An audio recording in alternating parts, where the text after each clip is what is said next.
All right, folks, 2019 playoffs are upon us. We are at the Sunshine Coast, here at Sunshine Coast Stadium, the beautiful facilities up here on the north side of southeast Queensland. And joining me as he catches his breath, and a little local I found floating around, Luke Chapman. I'll give him a second to catch his breath before I officially welcome him in. But to start off our day, 9:30 kickoff, we have got the Moreton Bay Raptors looking to create a huge upset against the league-leading Griffith Uni Thunder. 8-2 they finished the season on. And just on the screen there, you can just see the schedule we have for those watching at home. 9:30, just moments away. Thunder taking on Raptors, and the Stingrays at 12 p.m. They'll be taking on the Ravens. That's a battle of second and third in the women's division. The women's division's kicking us off here on the first day of playoffs for a senior contingent of the league. We've got the men's kicking off at 12:30 and then also at 5:30 p.m. Two massive games there, and that's coming up on your screen now. Tomorrow we've got the junior contingent of our Gridiron Queensland League. As you can see, there we go. We've got the official graphics on screen now. 2:30 p.m. Ravens taking on Stingrays. 5:30 p.m. Rhinos taking on the Thunder. Tomorrow, as I mentioned, we'll talk about it a little later in the day. We've got the juniors and the Colts division. But now that he's caught his breath and he's enjoying the air conditioning, Luke Chapman, mate, I haven't had a chance to probably speak to you in 2019, but welcome to the booth here in the playoffs for 2019. Thanks very much, Kenny. Thanks very much. It's a pleasure to be here. I just was going to come and watch a game of football, but it all would have been better to watch it from the air conditioning for sure. I did love that. I didn't say anything more than, what are you doing today? Would you prefer to do it in air conditioning? Okay. You twisted my arm. Yeah, all right. It is a stark contrast of positions for me. Just looking at last week, I was on top of a shaky scaffold over at Logan City in the elements. Now I'm absolutely blessed to be in the air-conditioned suite of Sunshine Coast Stadium, and you can come on to see, you can see on your screen now, coming to the field, the minor premiers in the women's division, the Griffith University Thunder, have made it to the big dance the last 2 years, haven't been able to get that final bite and get the job done. They're hoping that coming in with the number one spot will change their fortunes here in 2019. The Raptors, on the other hand, a bit of a different story, but they're looking to make one of the biggest upsets in history. But I'll just quickly brief over the officials there for game one. Our head referee, our white hat official, is Peter Solich. You can see the other officials on there: Steve James at umpire, Shane Ossett at heads lineman, a line judge will be Gage Gambia, Joe Gosselin will be our back judge, field judge is Andrew Cavalier, and Tim Tafuga will be on the sideline. Our instant replay official guys will be Gary Kendall and Sadie Singh, rocking all the instant replay duties here, should that become relevant, and I'm sure it is 2019.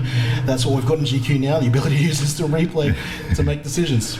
Yeah, it's certainly good to be here today, and the facilities for these semi-finals are absolutely superb for the game, and I really must compliment GQ for bringing the games to the semi-finals to a venue like this. It certainly showcases the game in its best light. Absolutely. Between yourself, the Goff twins, Brendan Phillips, fought very hard over the years to try and bring the final series or a Sun Bowl up here. They eventually achieved that last year, and they proved to everyone how good of a facility and how good of an area the Sunshine Coast is to hold such an event like the playoffs. Yeah, for sure. I can still remember the first Gridiron game that was played in this field was actually an Australian-New Zealand game back in 2015. Yes, remember it well, seeing as I was the head coach at the time. But I was also cool in that game as well. I just remember the feeling of seeing the hooker before the game, and no matter what the league, no matter what the sport, no matter what the event, still sends chills down your spine. Oh, it certainly does, especially when you're standing on the field facing it, I can tell you. I bet. Speaking about standing on the field, the captains are now walking out for the coin toss. And you can see there, it's for the Moreton Bay Raptors, the experienced Tony Connolly, also their young rookie Taryn Wiley, and then the Australian representative Rochelle Ware, number 22, and of course the 2018 one of the coaches of the year, Rachel Dutraman, and for the Thunder, a lady you know quite well, Casey Cubis. You've also got number 83 there in Laura Newell, the powerful Liz Patu, and jersey number 50, Hannah Wiles. We'll stay quiet as the coin toss takes place.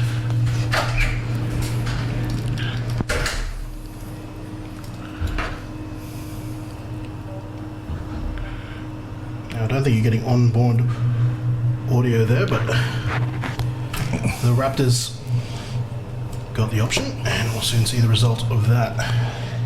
No wind here, at least not a notable one, so no advantages in that respect, but it is and will be a hot day.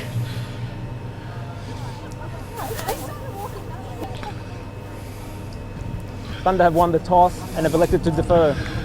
Looks like the Thunder won the toss and defer. The Raptors will receive the ball. And Raptors to receive the ball.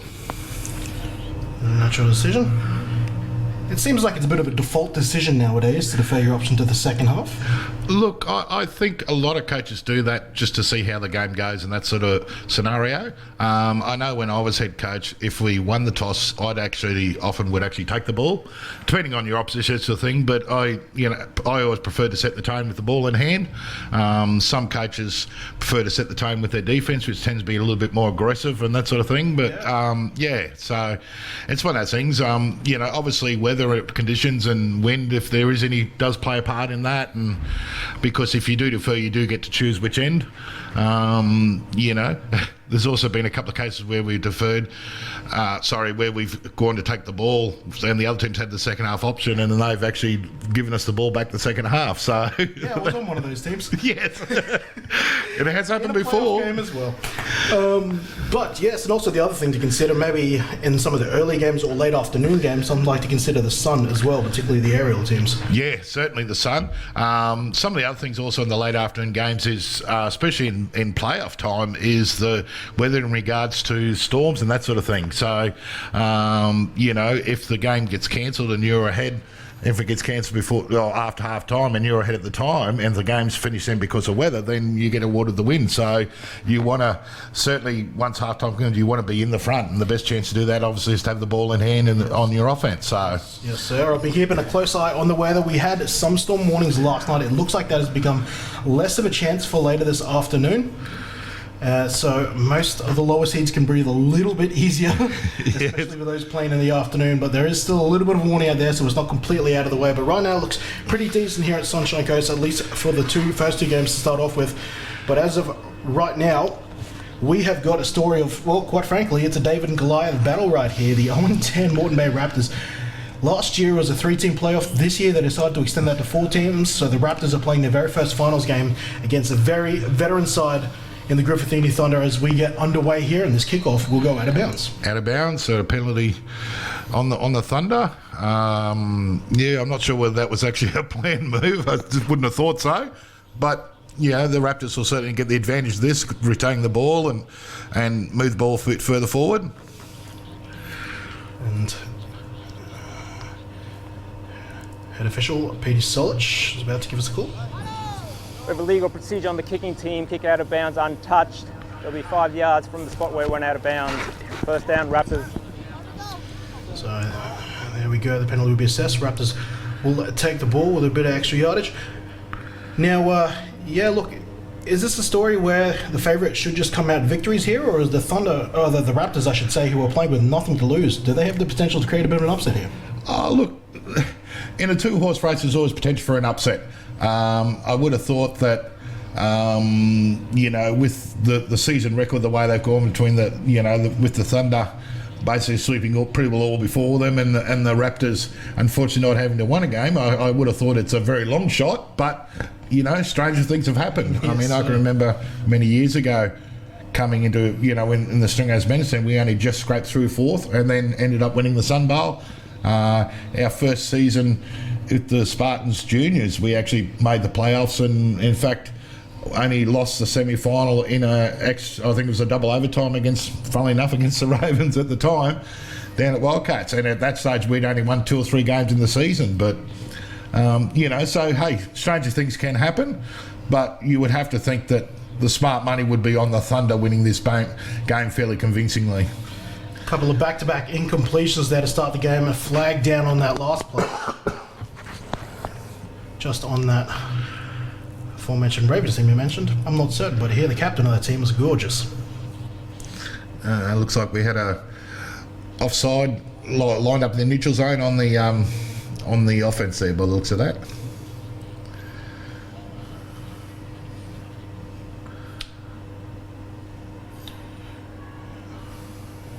I'm going to call.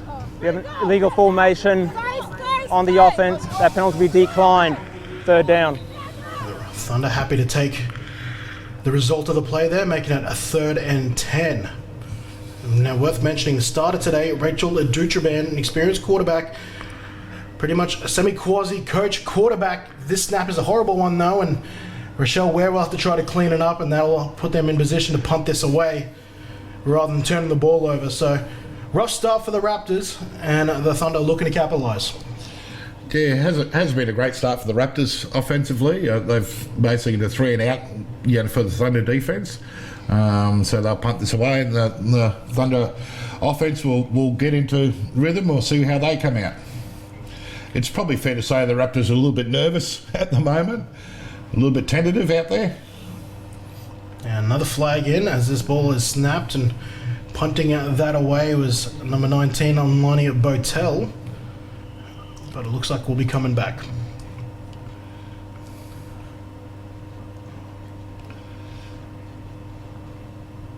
A little bit of an auspicious start here between both teams. Yeah. Already multiple flags. Looks like an offside.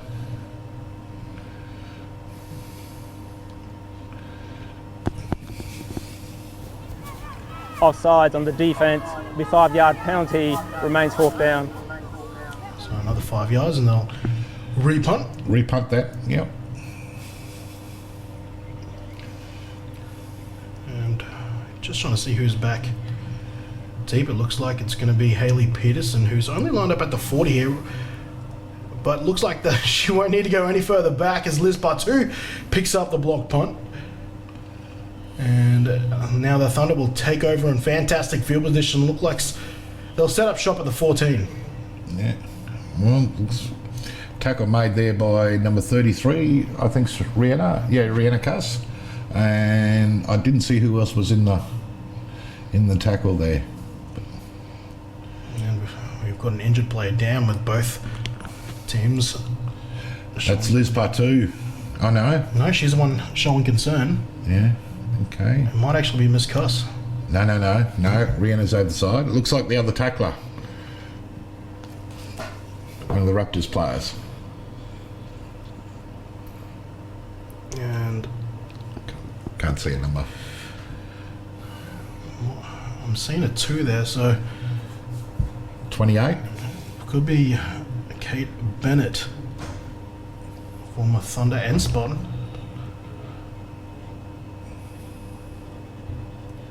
There's Lispa 2 on the sideline there, one of the absolute powerhouses for this Thunder outfit, whether she's playing defense or offense. Or in this case, special teams as well. Yeah.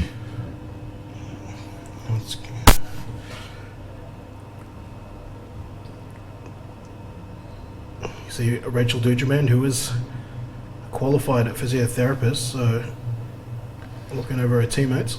Yeah, was Kate Bennett. Sunshine Coast local, started off with the Spartans, as did a couple of the girls on the field today, Casey Cubis as well. As you can see, the crowd, the early crowd here, I think that's, yeah, look, there's the Garrities. Also, Brendan Phillips will be competing tomorrow. So, Kate's made her way to the sideline. She'll go further assessment. In the meantime, the Thunder taking over inside of the Raptors red zone.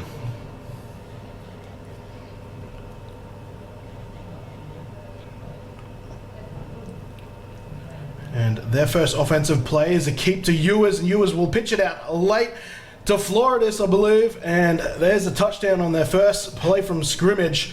6-0 in favour for the minor premiers. All too easy, unfortunately, isn't it? That's something that Ewers runs well, and Yeah. you can just see she looks like a 5'8" rather. It looks like she'd be playing for the Sunshine Coast Falcons up here rather than for the Griffith Uni Thunder. Yeah. I certainly don't think the form was a standard gridiron pitch of the ball. Effective nonetheless. Indeed. I think a bit of a rugby background's come into play there. 2-point conversion here. Spread formation. Floridas will pass protect. Look under the middle is Ewers, and she's got her target in Cubis. On the slant, just on the 3-step slant there. Very hard to defend that slant route, especially on the short yardage. We have a flag down.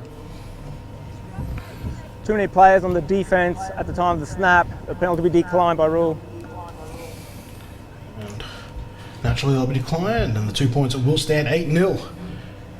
Will be our score early in this game here. The first game of 4 here on a playoff Saturday here in Gridiron, Queensland. The Southeast Queensland contingent. Shout out for anyone tuning in from North Queensland, middle of their season up there. They're a growing league. Good to see Rockhampton's join the league as well. Yeah. And Rockhampton had a great first up win. 72-0, I think the final score was. Yeah. Jeez. Wouldn't you love a debut like that? Indeed. I think they had a bit of a hand.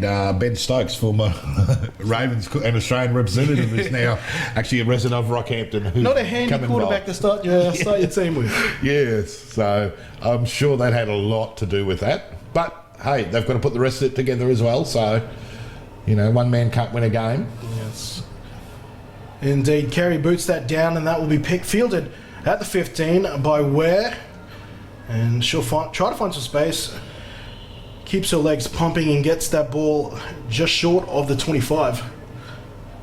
So the Raptors are back on the field. Rachel Dushman will try to generate something. Yeah, a good 6-7 yard return there from Rachel Ware. I think she hesitated a little bit. Probably should have just put her head down and run, but hey, they'll take the yards. Exactly right. You always get a little excited in a 9-player football in the 9-man format. There's so much more space, particularly on special teams. Oh, yes, very much so. Part 2, looking to blitz off the outside. That was awkward, and the flags will reflect that. Multiple flags thrown on the field. Looks like we've got a false start.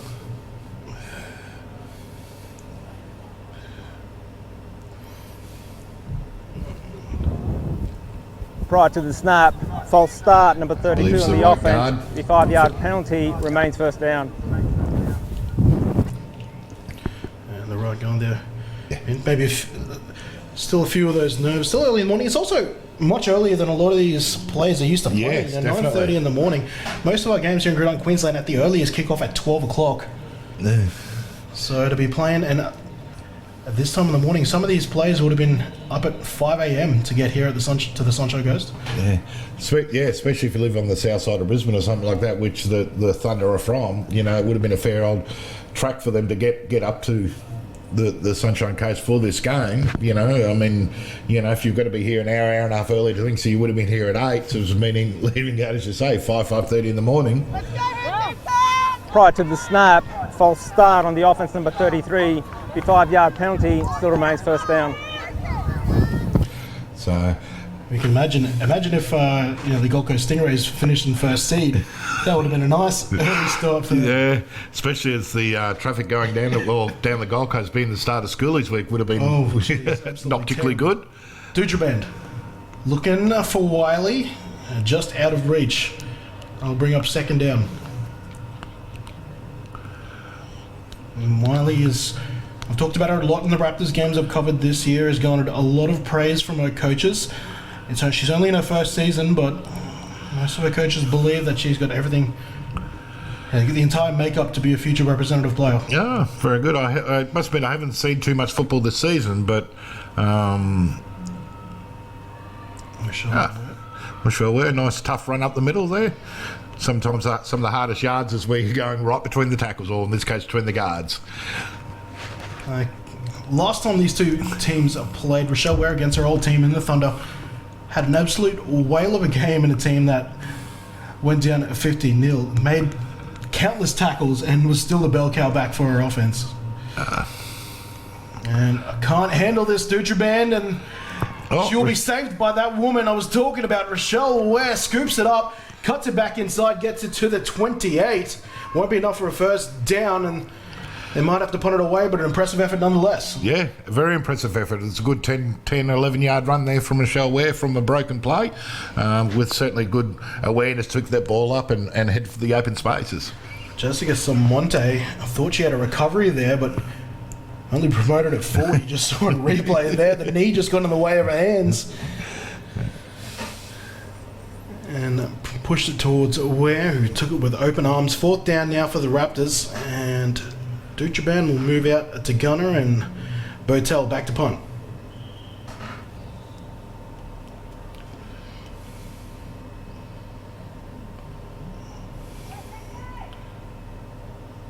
Lonnie Botel, another one of the former Thunder members, pushes it forward. And I just had to check where the line of scrimmage was there. I thought we might have had an accidental trick play. Yeah. Yes. No. I sort of looked at that and I thought, hang on. For those who don't know, if the kick goes sideways, it's treated like a pass. Yes, exactly. As long as it doesn't cross the line of scrimmage. So, I actually had to check there myself. I thought, wow, this is a new one.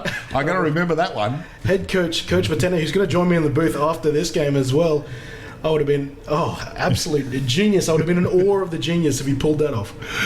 Yes, but no, it was not to be. First down and 10 now, ball on the Raptors 31. Ewers is back. She's going to pass here. Only one play from scrimmage so far. She's under pressure and gets this ball away there to Valich. And that's a good 8-yard pickup. Yeah. Under pressure as well. Looks like a pressure from the outside there from Rihanna Cuss coming down on the outside from a linebacker position. And a wonderful tackle there from the 95 and SJ Bell. And now we've got 2nd and 2. Perfect time for play action if they wish. Floridis, the tailback. They'll hand it off and she's got plenty of space inside her guard and will convert that with about a 5-yard gain.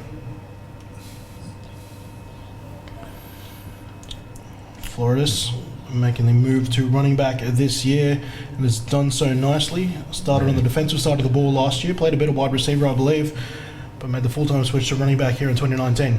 And good to see the Raptors defense starting to stiffen up a little bit and actually providing some toughness there. Yeah. From the 20, first down. Ewers looking for Valich. Out of reach even for her. Which is...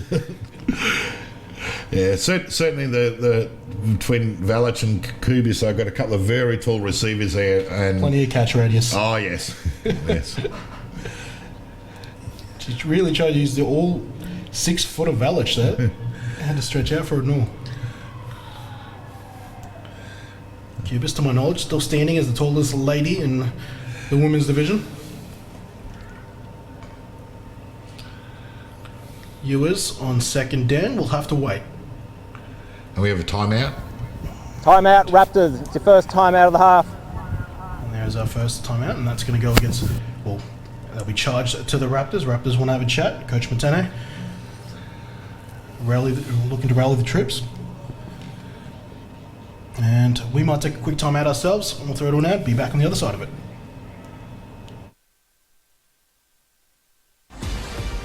Omaha! Face! Junior! Move 20! 50's light. Move! Clear! Omaha! Then down! 50's light!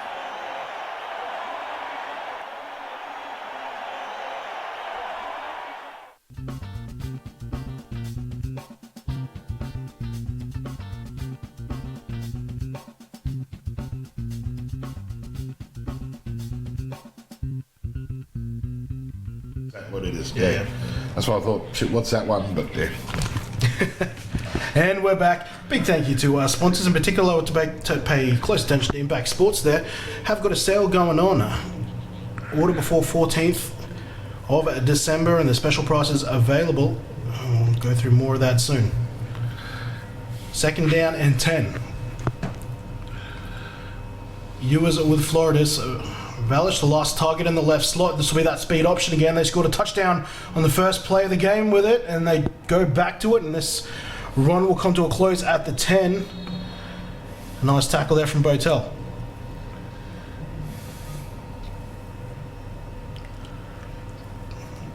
It's a little option out to the left-hand side there. Certainly that looks like it's the Thunder's go-to play, is that option with Ewers and Floridis. Running game, and Ewers looks very comfortable running that, and is very happy to pitch it late. Yes, yeah, which is unusual. So Ewers Quick hitch, and we'll throw to the end zone, and a beautiful throw and catch to Cubis. Had a 2-point conversion, now she has a touchdown. Yeah, being over 6 foot plus tall certainly helps. Reach over the top of the defender there and just took it out of her hands. Nice catch by Cubis. And valiant effort there from Wiley, but the height difference and the reach difference comes into play there. 14-0 2-point version to come.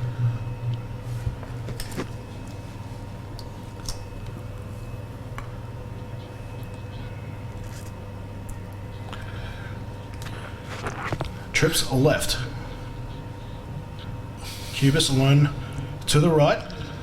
And Ewers looks to the middle to Valich. Can't bring this one down. Score remains 14-0 here with 3:45 remaining in the first quarter.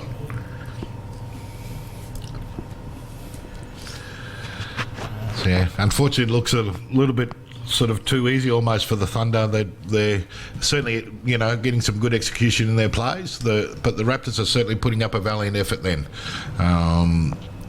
Forcing a couple of third downs there in that drive by the Thunder.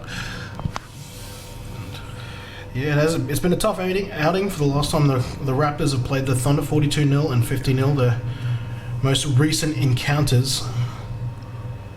But the Raptors are still very much improving, especially compared to last year. A couple of returning players, a couple of new key rookies, and again, they're going for the long haul. They're built to improve over the long haul. And Look, Coach Montana is doing a great job so far. Yeah, for sure. Like when we started the Spartans ladies teams, we didn't win a game in the first season either, and it took us a couple of years to develop, and and unfortunately the team was unable to fill the team in the last couple of years. But sort of it's good to see the legacy of some of those players with Casey Cubis and Rana Cuss still playing, Kate Bennett. And with 3 former Australian reps coming out of the team, so certainly when we started that team, we certainly looked to the future. We knew we were not going to be successful in the first year, and you've got to look at it long term. And speaking about long term, and on that note, for anyone who might be tuning in, just serendipitously there, looking to get involved in the sport, particularly the women and the young players around the Sunshine Coast, the Spartans next year would absolutely love to have you along. Keep an eye on their Facebook page, Sunshine Coast Spartans. There's Rochelle Ware taken down very quickly in the backfield there. Blitz from the Thunder successful. They'll set them up for 2nd and long. Yeah. 3rd and long. Yep. And then once the down counter is set, 2nd and long was the first time. It's the Raptors' best starting field position. They started on the 50, or 40, the opposition 48 to be precise. Dutraban loads and throws, and Liz Ulale bats that down, and we've got flags back all the way back at the 33. Yeah, be a late hit. Yeah, it might be that. That pass actually had a good chance of success. Unfortunately, the receiver, Taryn Wiley, was actually contacted halfway through her route, which sort of threw the timing off a bit. Personal foul, roughing the passer on the defense, 15-yard penalty, automatic first down. You heard it. Roughing the pasta. The pasta? Roughing the pasta. Pasta? Haven't had breakfast yet. You're hungry. Clearly. Roughing the pasta there, and that'll give the Raptors entry into the Thunder half of the field and a fresh set of downs. Yeah. Raptors certainly with some good field position there, starting the opposition 34. Let's see if they can make some decent headway here. I think that was just a bit of carelessness there from the outside back room, Meadow Luano. Timeout, Thunder. The first timeout of the half. Now the Thunder going to take a timeout. Maybe the Raptors got the Thunder defence worried a little bit. Forcing a timeout from the head coach, Kel Howson, for the Thunder. Well, I think so. I think anytime you give up a 15-yard penalty, it sort of shocks you a little bit, particularly on the defensive side of the ball. I always thought that it's always rougher on the defensive side. When you give up those 15 yards, not only is it 15 yards, but it's usually an automatic first. So I hated giving away. Well, obviously, all coach hates giving away 15-yard penalties. That's what it does. Yeah, but when I was playing on defence, those 15 yards were just because 99% of the time it was something stupid someone's done, and it just negates all that effort you've just put in because someone's just had a minor brain snap. So, I think Coach Howson there's just sort of taking the time to settle his team down and just say, hey, we're here to win the game, get through to the Sun Bowl. And it always seems rougher on defense. On offense, you have the opportunity to make them back. And I've seen it many a times. A long pass or whatever. Yeah. You know, a busted coverage and you're back into it. Defense, those yards are gone. Yeah. Yep. Dutraband looking for Botel, one of the nominees for wide receiver of the year. And it'll fall incomplete. Yeah. It was just some straight man coverage there. 2nd and 10. I'm calling following the incompletion. Kenny Andres, Luke Chapman, broadcasting from the Sunshine Coast Stadium, the home of the playoffs. Both days of the playoffs for 2019. Dutraban throws to a left and, well, are they going to call this incompletion? Yes, they will. I thought we might have had a catch and fumble situation there, but sideline official says incomplete. Almost a good catch there from number 32, Annalise Wakeham. And coming back from a earlier season leg fracture, I believe. Yeah, I was very surprised when Coach Matani said she was not going to be on the inactives list this week. She fractured her leg back in round 5 and is back competing and obviously in position to make plays. 3rd down and 10. Dutraban wants to go long and she goes a little too long there. Pass intended for Rihanna Cuss, incomplete. They'll have 4th down. 4th down, let's go for it, guys. No point punting from here. I mean, especially in 9-player format, once you get inside enemy territory, it's almost 4th down territory, isn't it, all the time? 4th down and 10. Dutraban looks to the sideline for a little bit, now looks back at her play card, has got a spread formation going on, 1 safety deep for the Thunder, and she tries to go to Botel, and that is batted down by Salida Labuka. Yeah, good bet down there. Otherwise, there was a fairly high chance to success that play, and if she had taken that catch, there was sort of open spaces in front of her then, but good defence by the Thunder. So we have a turnover on downs. So 1st and 10. But importantly, it's a bit of progression there for the Raptors. Showed that they are a bit more of a threat in the air. Threatened to complete a couple of those passes. Of course, the Thunder looking to maybe tighten the ship on the discipline side of things. But 1st down and 10, they've got an opportunity to add to this 14-point lead. 2:48 remaining in the 1st quarter. This is a keeper. Ewers calls her own number and will roll out a 1 tackle, cuts it back, hits the left hash now, and eventually her All-Australian teammate takes her down inside the 40. 1st down, Thunder. Good run there by the quarterback keeper. I'm not quite sure whether it was supposed to be a keeper, but that's certainly the way it ended up. Unfortunately, missed tackle there by the Raptors. I didn't quite catch the number, but otherwise it could have been a much more reduced gain by the Thunder quarterback. And it was Cuss getting spun out on that play there. 1st down and 10, and a bit of awkwardness, and it's a big play here for the Raptors. Big play there. Great tackle and mess up the play by number 90. Yes, T. Brown getting penetration and punishing the Thunder on that play. I believe that's actually the Thunder's first negative play of the game. Yes. So things are looking up for the Raptors. Finding a bit of their mojo. 2nd down and long now. Looking at 2nd and 15.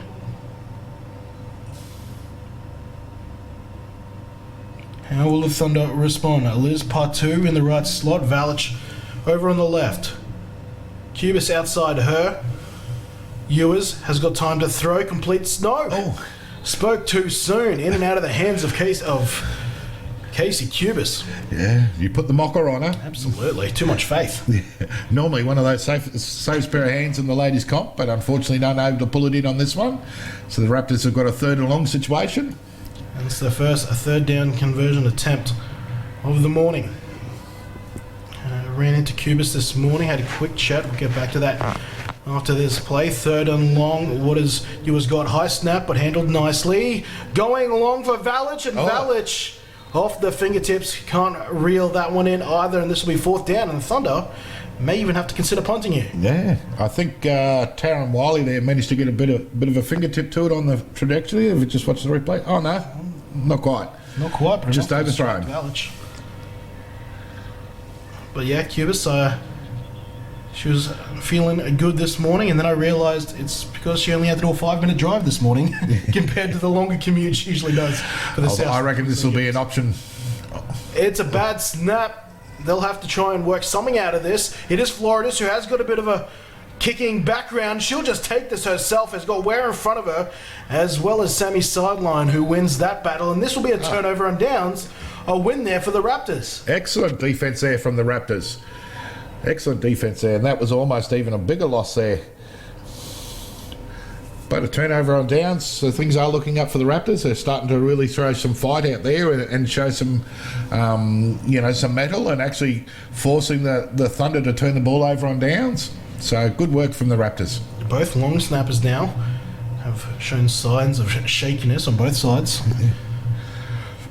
It is still an art form that we're looking to perfect in Gridiron Queensland. Only so many hours in a week. First down and 10 for the Raptors. Down by 14.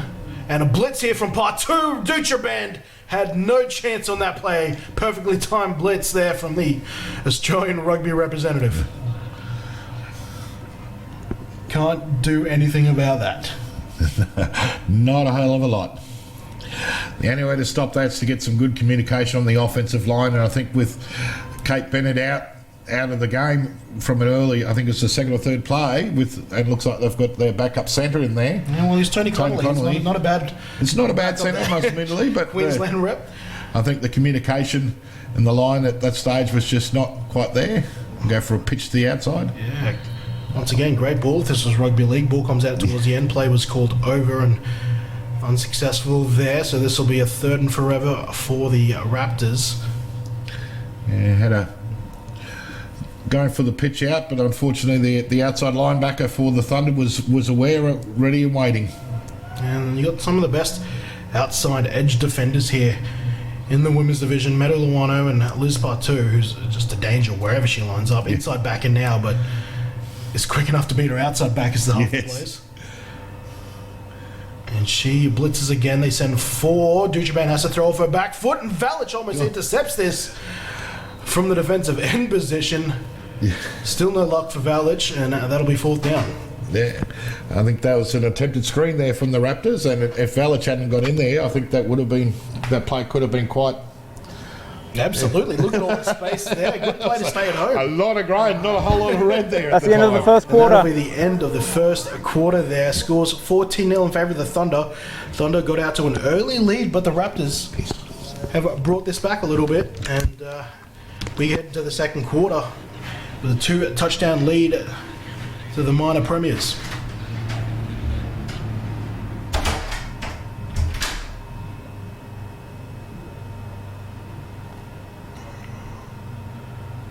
Touchdown scorers for the first quarter. Number 87, my apologies. Yana Floridas got him with the speed option on the first play from scrimmage. And then Casey Cubis added a touchdown through the air to make up the 14 points with a Casey Cubis conversion. Raptors will have the ball, but on 4th down to start the second quarter.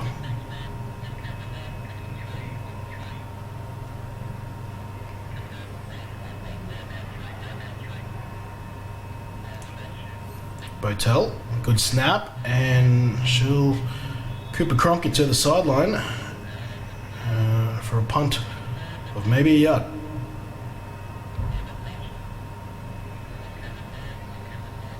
So the Thunder again take over in fantastic field position. They'll set up shop at the Raptors 22. You see the brains trust for the Raptors sideline, Coach Matane, plus a couple extra coaches from the Raptors, the Raptors men's team, I would assume. First down and 10. Trips left. And they'll throw to the Trips side and off the hands of Valich, incomplete, and we'll have 2nd and 10.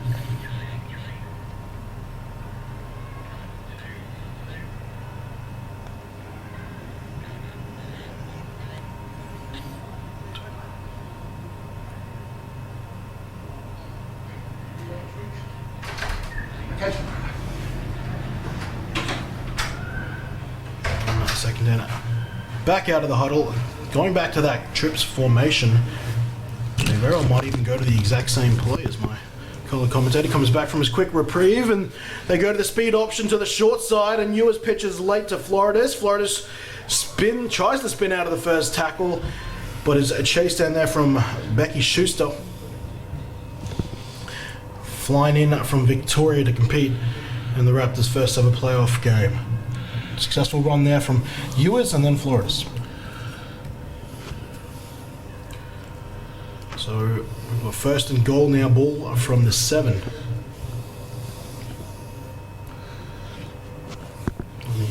Just looking at the pitch, you might be able to see on screen there, but it's a little bit dry here up at Sunshine Coast Stadium. Yeah. A couple of patches out there, but still certainly an upgrade over some fields I've seen. Yes. Still remarkably in good condition considering the weather they've had recently and As touchdown, Thunder. Cubis adds a second, as does Ewers through the air. And that's the third touchdown this afternoon, all dressed in red and black. Just that slant route again from Cubis. She runs that so well and just presents the open target to Ewers, who hits a nice and square. And look at this by Ewers. She does a good job looking off the safety there just to get Cubis that little bit extra space there, and receivers love that because that just means there's one less play to lay a lick, and a nice move there from Floridas adds the conversion. We're looking at 22 points to nil here with a tick over 7 minutes remaining here in the second quarter. So unfortunately with that bad punt from the Raptors, the Thunder taking full advantage of that and putting up another TD. And the Thunder, a team built to succeed in the red zone there. Again, blessed with these tall wide receivers I talk about every time I cover a Thunder game there. But we see it at the state level, especially when you have someone like Lauren Evans throwing some of these tall receivers. You have 6 foot throwing a 6 foot. Yeah. A lot more passing lanes than most defenses are used to. Yes, certainly a big advantage, that one. Not that Ewers is particularly short. She's still standing probably about 5'7", 5'8". Yeah. Biggest problem with short QBs is when you've got linemen in front of them who are bigger than them. So. Right. Fielded at the 23 there. Returning this for the Raptors was Lele Lilo. And Raptors get that back to the 39. So nice return there from the Raptors. Here comes a Tuchaban and the offense. Showed signs of life last drive.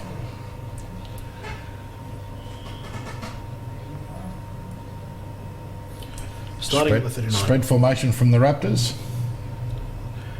2 either side.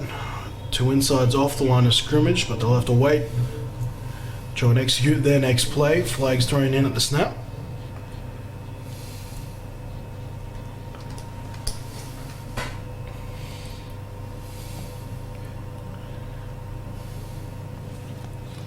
False start? Yeah. Prior to the snap, false start on the offense, number 72. The 5-yard penalty remains first down. Unfortunately, Tony Connolly just a little nerves there, or just a little bit trying to pick up that blitz from Partout coming through, and slight movement on the line, and that's enough to cause the penalty. Oh, it's awkward though when the centre gets a false start. Usually it's a ball twitch or something like that. Yeah. First down and 15 following that penalty. Tuchaban loads and throws, and she gets that ball over the defenders into the hands of Koss. Koss has got plenty of space. Yeah, unfortunately, just the ball fell a bit short there, and then the defence was able to make a play on it. But certainly, the Raptors are certainly showing some signs there. If they could just get something to actually connect, then, we saw with that screen earlier, and then that situation there, whereas if that ball just connects, they're away. And sometimes it just takes that little ounce of luck for them to be successful. Second and 15. Lined up a little bit deeper now, Tuchaban, maybe an extra yard, and again, possibly looking at a false start here. Tuchaban's thinking it's on defense. have to see if one of the defenders enter the neutral zone and force one of the linemen to move, but it looks like that won't be the case. I think the edge defender reacted to the offensive lineman. We have a false start on the offense. However, that play has been challenged and will be under review. All right, here we go. Our first use of the challenge. instant replay. Challenging here, a false start. Let's take a look.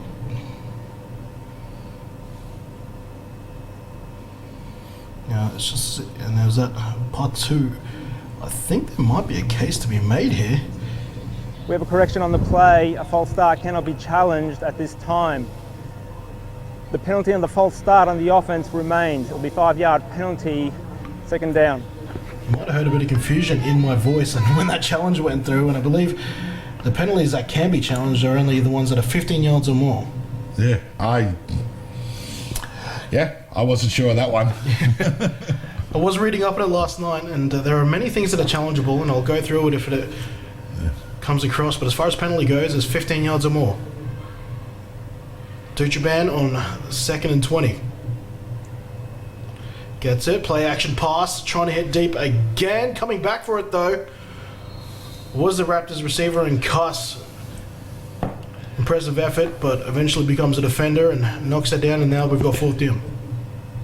Sorry, 3rd down. 3rd down. Yeah.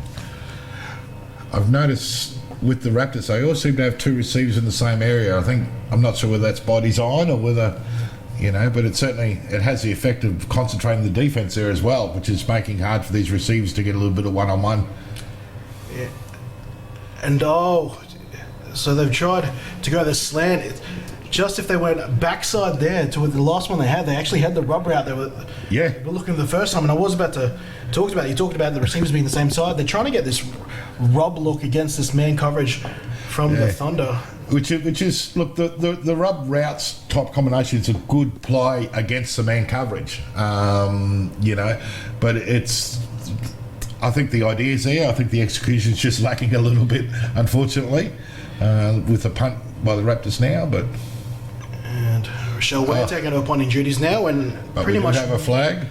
One-ups Botel's punt from a driver go. Flags thrown in.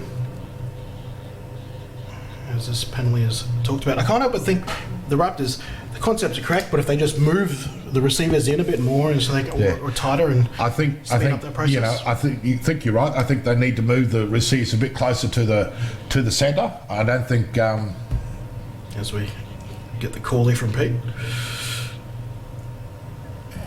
We have an illegal formation on the offense, too many players in the backfield. That penalty will be declined. First down, Thunder. Penalty decline from the Thunder, but you were saying about move the receivers closer.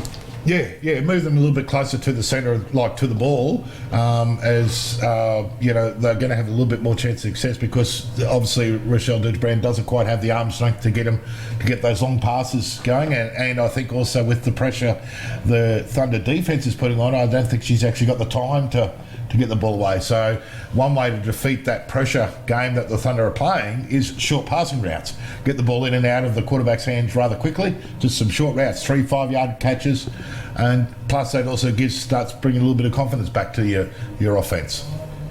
Ewers will intercepted. Cuss to try and race down the left-hand sideline, breaks off Ewers. Ewers down and slow to get up, and Cuss will return this past the 40. A huge play there from the Raptors. Huge play. And a big return there from the Australian DB. Yeah, playing out of position at linebacker there, but took the intercept and then took off down the sideline. And how about the shake there? A big don't argue to the quarterback trying to affect the tackle. And a great run there from Cust. Trying to see on the sideline. And that's the first turnover that the Raptors have got in the game as well. So certainly improving, as the game goes along. Maybe it was just a bit of nerves to start off with, but they're certainly getting a lot better and getting a bit more successful. Look at Tony Connolly getting downfield as well, trying to spring a return. And this play will be blown dead.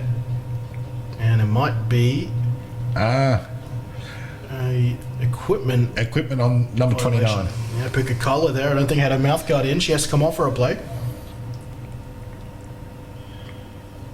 And Michael Louis is just giving me an update on the instant replay rules. I'll check that in a moment. First down and 10. Dutra Band looking right and throwing to Botel. And Botel had a fantastic route breaking inside there on Roberts. And I can't bring it in off the chest pad. Yeah. But see, you saw there where the two receivers, the inside receiver, Taron Whiteley, actually took a wider route, which then opened up the passer lane to Botel. Unfortunately, wasn't able to pull that catch in, but by having the two receivers running that combination routes, it then opened it up. And another flag hit. We're not set. And I think they might have taken your advice there, Coach, as Laura Newell cops the ball to the back of the head there, but it looks like to me the receivers...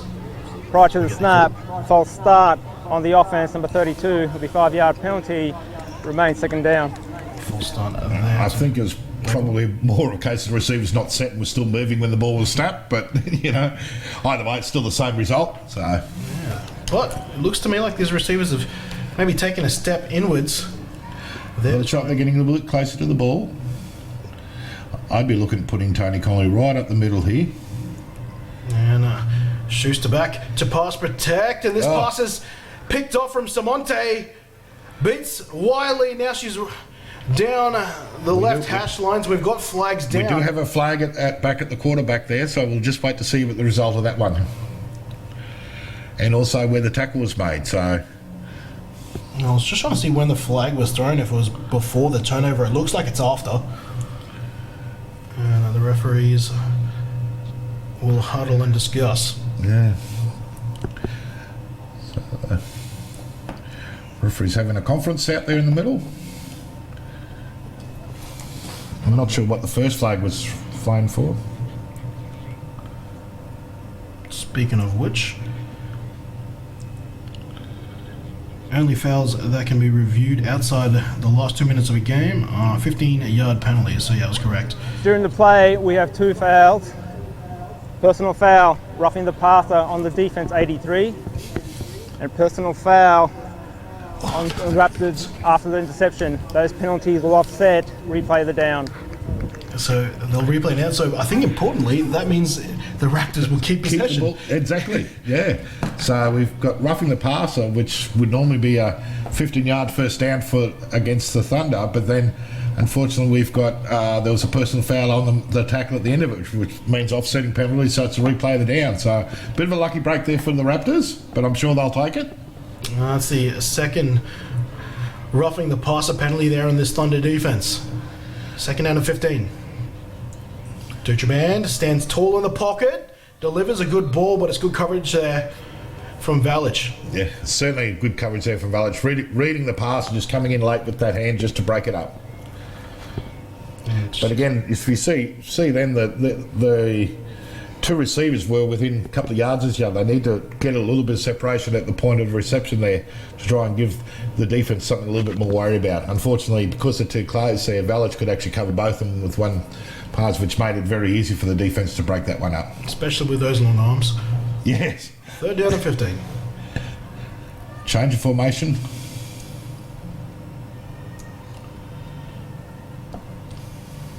And a motion now from Botel. Just checking that she wasn't on the line of scrimmage. The pass will go to her, and it's caught there on third down. Botel. She's taken down at the 36, and that'll make it a very doable fourth down here for the Raptors. Yeah. Great play there from the Raptors. A little bit of movement, and the receiver getting out there on her own, which gives her a chance in a one-on-one to actually take that pass. Roberts on the tackle. And now the Raptors will have a fourth and sixth. Certainly a very gettable fourth down there from the Raptors. Timeout, Thunder. Force a timeout. Thunder's second time out of the half. Thunder have taken the timeouts on defence, so... Yes, they will. Bit of a breather here. Calhausen, Amanda Ewers will have a chat. So the Raptors certainly starting to show some life, and they're actually starting to move the ball on offense, which is good. They just need to put a couple of plays together rather than just a one-off play. But Yeah, they're a bit too few and far between. At the moment. Unfortunately, yeah, exactly. But I think they're learning it. They're learning. They're getting better as they go along. They're actually starting to get the combinations working a bit better and that sort of thing. So, clock adjusts. 4:59 remaining in the first half of action here. 2019 Gridiron Queensland SEQ playoffs. First versus fourth here in the women's division. Thunder trying to book their third straight date in the Sun Bowl.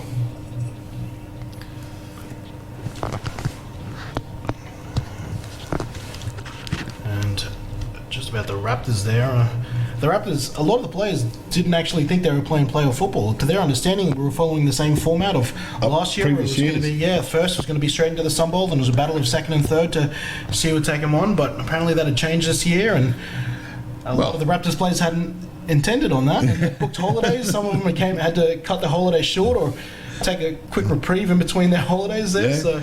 Oh well, it's good for the Raptors. Yeah, it gives them a taste of semi-final football, and hopefully, with the team building and slowly getting better, I think it'll be a good outing for them.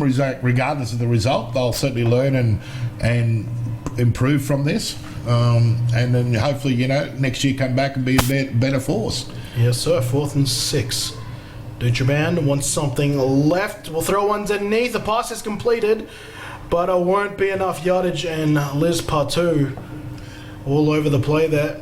That'll be a turnover and downs, but was a completed pass, and again, just showing this offense starting to find a little bit of rhythm. Yeah, starting to get a little bit of rhythm, and they're also looking to do what I said earlier with the pressure coming. They're throwing those short 3 to 4 yard passes, which is good coaching from their sideline. Just sort of say, okay, this is a game situation. This is what we need to do to start moving that ball, and that's 2 passes in a row, which was excellent. First down and 10. Thunder back in possession with a 22-point lead. 4 minutes and 50 seconds left on the clock here in half number 1. Spread formation, receivers all across the field here. Ewers, though, will use play action. No, it'll be a read option, and Ewers is down the left-hand sideline, cuts it outside the 40, and will be tackled over the sideline there. Rochelle Ware making the stop, but Ewers with a first down run all the way down to the Raptors 41. Nice run out there to the left. Just a straight read option, and unfortunately for the linebacker, she took the bait. And Michelle and Amanda Ewers took off. And last time I saw this Thunder outfit play, it was actually Cubis at quarterback there, and I did ask Kel about that and Amanda about that situation. This pass is incomplete, thrown along there, intended to the woman in question in Cubis. And I said, is this something they're prepping for playoffs? Is this a situation where Cubis has been excelling in practice? And no, apparently Amanda had about 10 crazy days straight at work, where she was working 12 to 14 hour days. Wow. And just couldn't make practice, so it just made sense to go with Cubis for that week against the Ravens.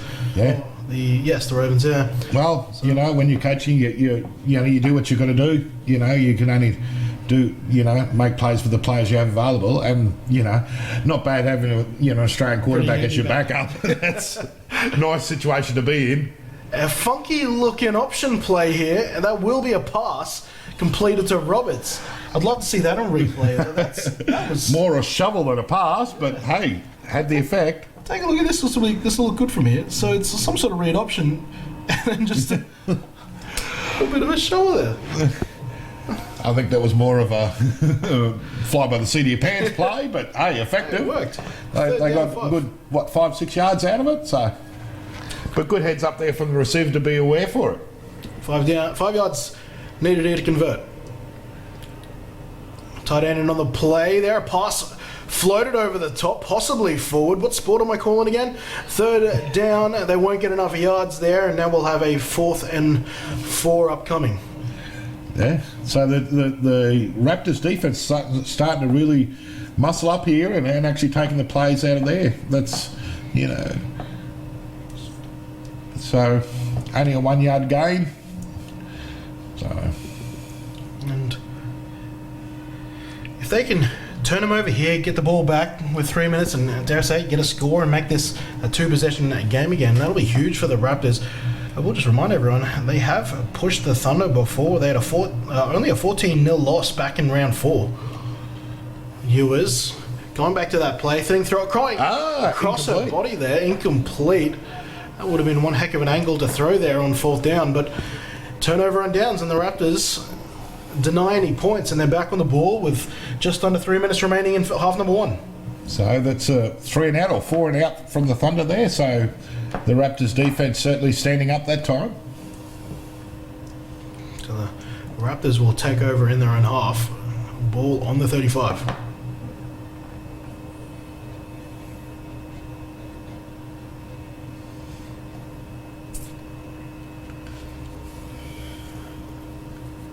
First down and 10. 22-0 the current score with 2 minutes and 56 seconds remaining in the first half. And, well, this is something that'll be addressed at halftime, surely. Too many false start penalties. Yeah, coach killers. Frustrating. Prior to the snap, false start on the offense number 19, 5-yard penalty, remains first down. Hotel this time. Makes the offense very hard if you're starting 5 yards behind every time. Well, that's exactly right. It's sort of limiting their playbook, isn't it? First down and 15 has been all too common for this Raptors offense. Under pressure, Dutraban throws it, intercept, had plenty of Thunder defenders in her face, and this time Valic finally brings in a catch on the defensive side of the ball. Unfortunately, Dutraban, plenty of pressure in her face there, just let it go and just fell a bit short there. And the Thunder not even trying to be cute. They just straight up line up 4 defenders and send them all.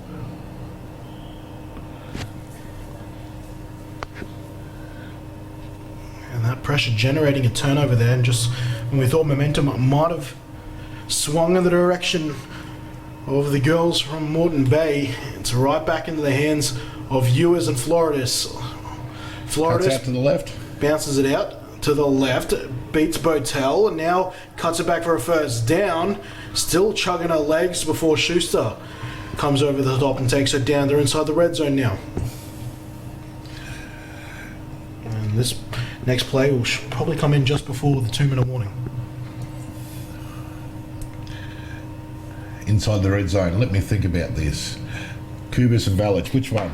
Bit of a pick your poison right now, but I've gone twice. Valic is off the field, so I'd go for Kubis. Well, Kubis with 2 touchdowns here in the first half. 1 in each quarter.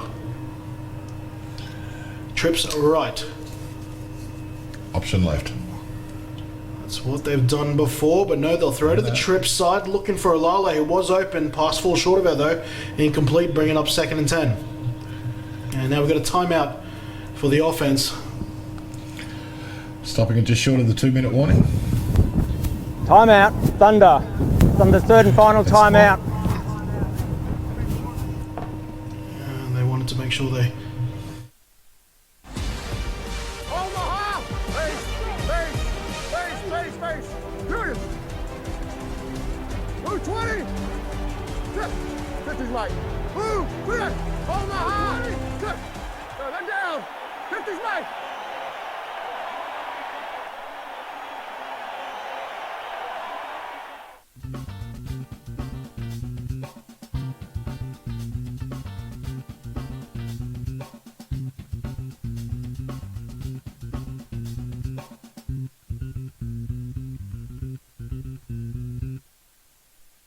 Sales at impactsports.com.au for a look for your special prices there for all orders made before December 14th. Right in time for Christmas. Yeah. So not sure why Coach Howson called a timeout there, because clock would have stopped, but obviously needed to talk to his offense and organise something. So... And that leaves them with 0 timeouts, I believe. That's their 3rd. For the first half there, so just a 2-minute warning for them now. There's a charged timeout, although by the officials. Trips right. Lale in the middle of that trips formation. They'll go speed option to Floridis. A nice cut. Beats Botel and now takes it to the 6, and that's where she'll be stopped. Is showing a proficiency to beat that first defender, Floridis, whether it's a spin move or that right foot step. Yeah, it was a nice block there from the receiver on Cuss on the outside backer, and just cut inside that. Nice step inside and gave her the extra timeout, yardage. 2-minute warning. There's that 2-minute warning, 2-minute warning. 2 minutes remaining in half number one here. First game of 4 here on playoff Saturday. I think the playoff Saturday, like all the playoffs at one venue over the one weekend, it's a great format and a great initiative from Gridiron Queensland. Allows all the teams to get there, and it's good, especially being held at a stadium like this. Lale went in motion under pressure as Ewers beats it though, rolls out left, throwing for Roberts, and she's got her in the back of the end zone. Touchdown Thunder. Good elusiveness there by Amanda Ewers. Elusiveness? Elusive words it would appear.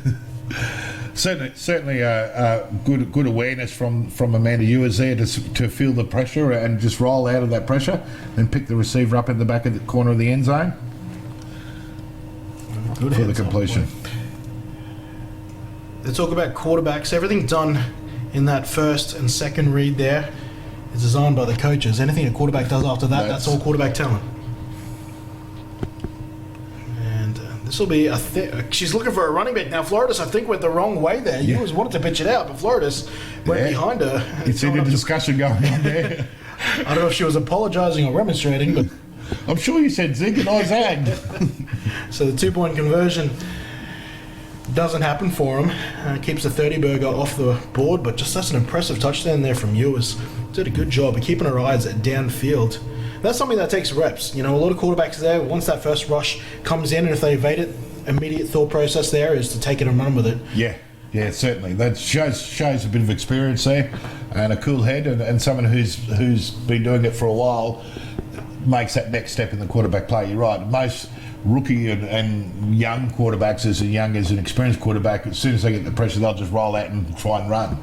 But to sort of have that awareness now to roll out, set her feet again, make sure it's still behind the line of scrimmage, and pick the receiver up in the back of the end zone and set her up for that pass is great play there from the quarterback. Because it kind of sets up a bit of a fight and flight sort of reaction out of the quarterback, doesn't it? And obviously once they escape it, they're just thinking, let's get out of here. It takes a while for your mind to readjust and allow you to keep thinking here. And this one's picked up there from Hutchinson, and she gets it back to the 35. Under 2 minutes remaining here for the Thunder to try to make something happen. Haven't exactly threatened a big play this afternoon. Have been putting together some sort of offensive drives, but hard to see them breaking down the field for 60 yards to try and get in. Oh, you never know your luck. Well, I'm setting them up for it. Trying to set them up for it. Yeah, absolutely. I've had a couple of passes completion now and short pass, that sort of thing. So it just, as you know in this sport, it just takes one missed tackle or one false. Here we go. Oh, and this is swing out to the running back, out to Rachel Ware. And Rochelle Ware, though, based in front of her, taken out from Meadow Luano. And also Marty Toa. So tackle there to the outside. So important that you have such quality tackles defending on the edge in the 9-player format.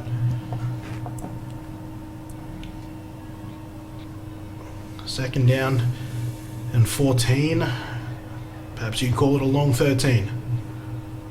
Dujaban, play action. Looking for Wiley, no underneath. Goes to Wakeham.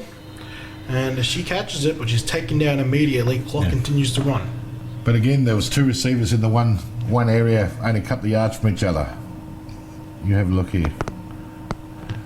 Yeah, they're trying a bit of a high-low concept there. Yeah. The high is a bit too close to the low. A bit too close for it to work. So, but that's okay. They're slowly learning. Wiley out to the right slot. Costs underneath. No, they'll go to Wakeham over the top, and the big pause there of Valich knock that ball away. If you had a look over on the right-hand side there, we had both Wiley and Botel both open on that last play. Unfortunately, Rachel Dudebrand didn't look that way, but there was 2 receivers there and only 1 defender. So there was certainly an opportunity there in that last play along the Raptors' right-hand side. 30 seconds here now. They haven't had the most super of punts today. They'd want a good one here because this is still good enough or close enough field position for the Thunder to capitalise within 30 seconds, and that will wait as we've got a flag here on the far side.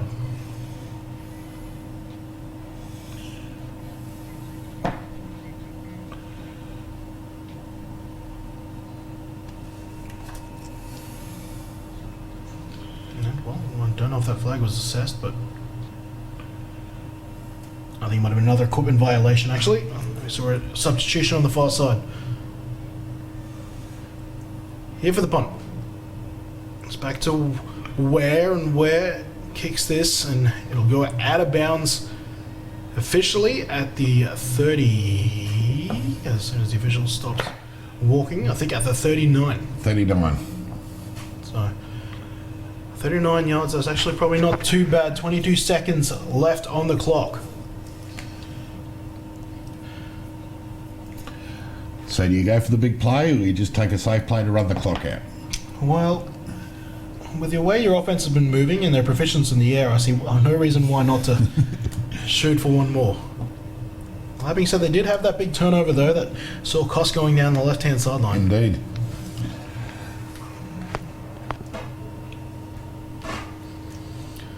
First and 10 from the 39. Cubis with 2 touchdowns, the near side wide receiver just inside the numbers. And now we've got a timeout here from the defensive side. Dutraban actually wants to have a chat to the defense Timeout, here. Raptors. Raptors second timeout of the half.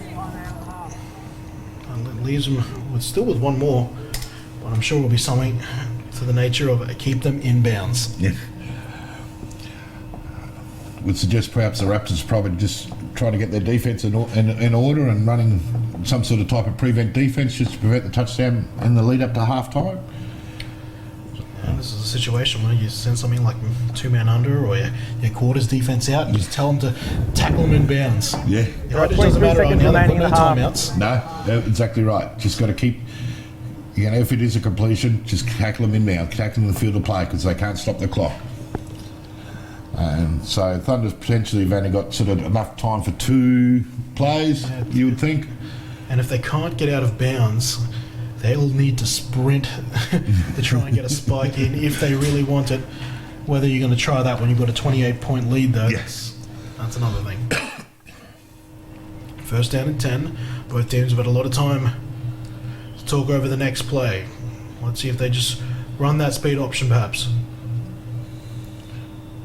Oh, wait. Back-to-back timeouts by the Raptors. Now, for a long time, I thought that was a penalty. Turns out that is not the rule. Timeout, Raptors.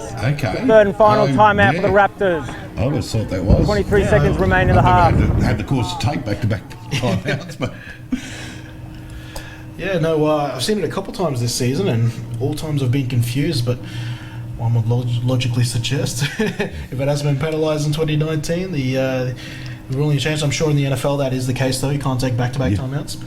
Yeah. I believe it constitutes a delay of the game penalty.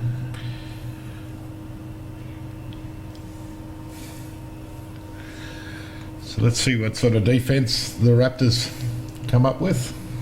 Oh, 2 back deep. It looks like the corners are going to make their way back as well. Yeah, it looks like they're all playing off. Looks like about a cover 3 deep, 3 to 4 deep. Botel and Ware, 2 of their most experienced defenders. Back deep. Ewers wants to go for something. She's got Cubis open downfield. This pass is short of her, though. Cubis had a good 3 yards there on Wakeham, who did not back the arm strength of Ewers. It's known as outrunning your arm. Yeah, talk about out-kicking the coverage, outrunning your arm. That's a new one.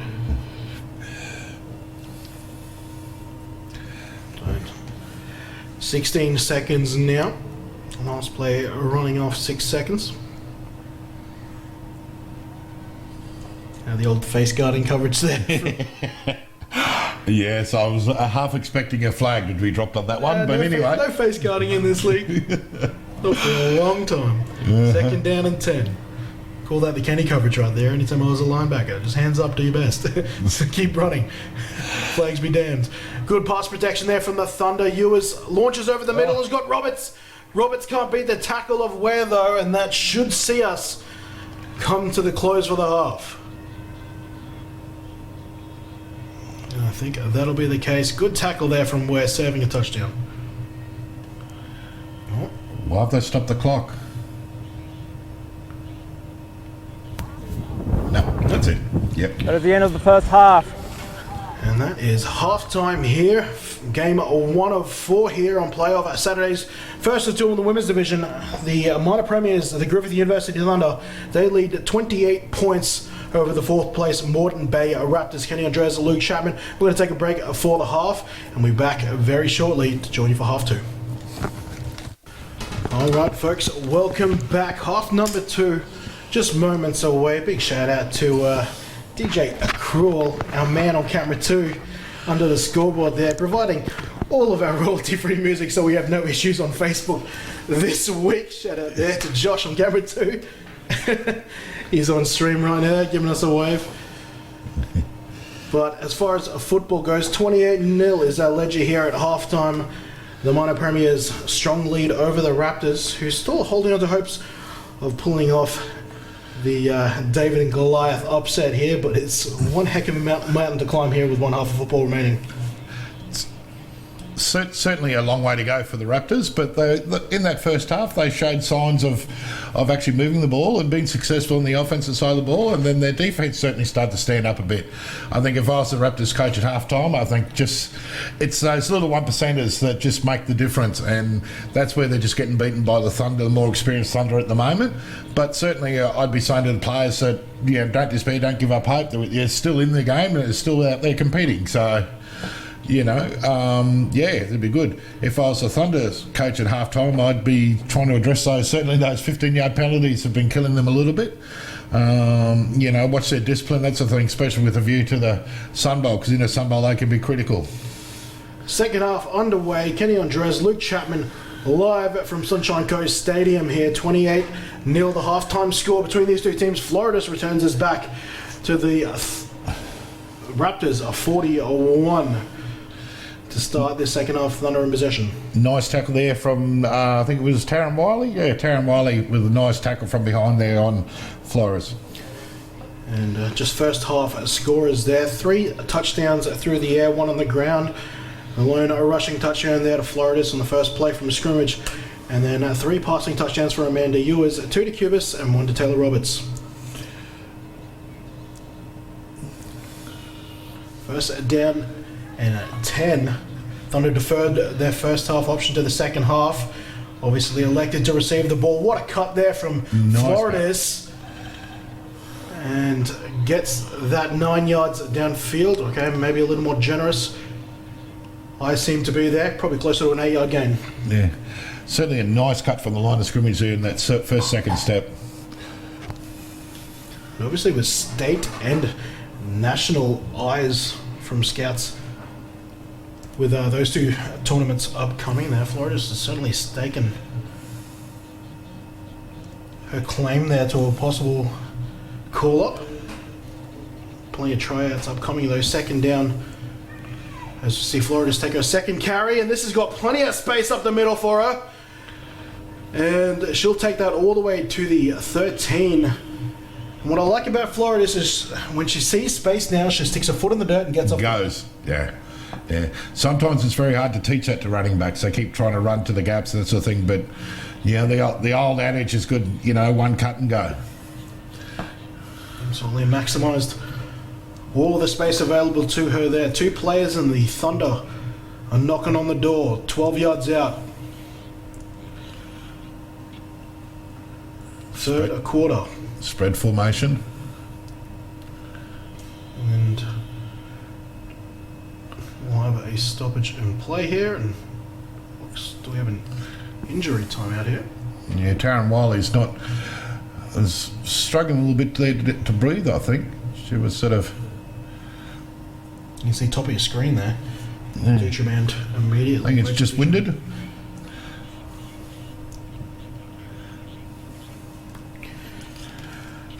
She's up and off to the sideline now. Didn't have too long to go, but yeah, very interesting injury there. But she's going to receive some attention now from Rachel Dujaband, and I'll have to sub somebody on.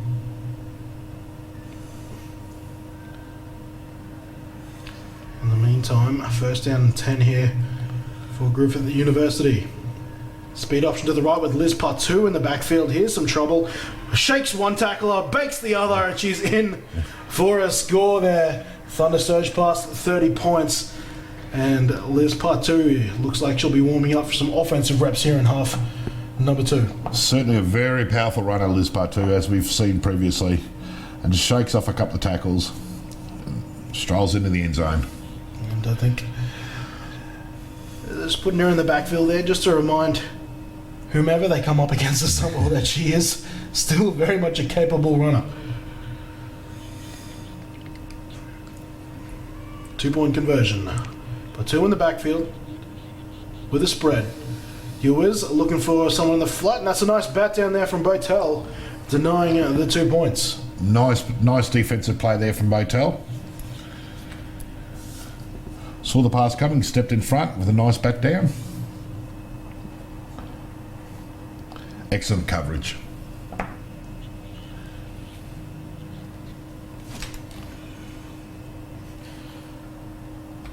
So a score 34-0. Thunder's first drive in the third quarter.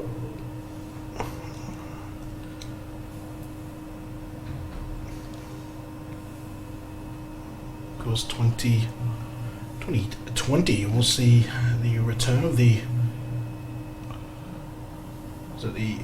all-in camp AGL for both the AGL and the WAGL, the week-long camp for both men's and the women's national tournaments. Yeah, it's going back to the old format, so... They're running at the same time, led to possibly believe.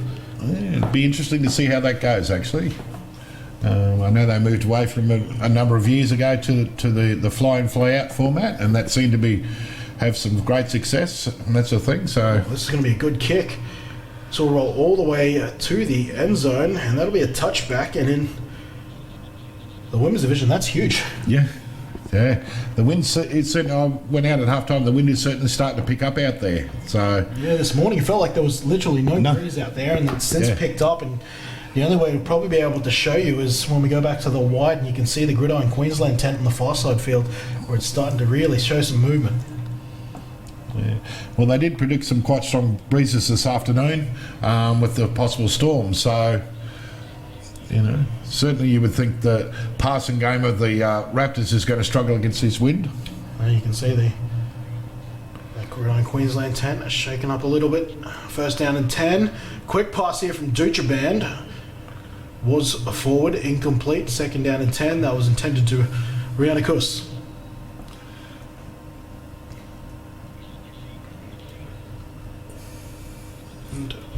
One thing I was discussing with some of the coaches outside of the front of the stadium today was that, we're 6-7 years into the women's division now in Gridiron Queensland since its inception as the FGLQ. Yep.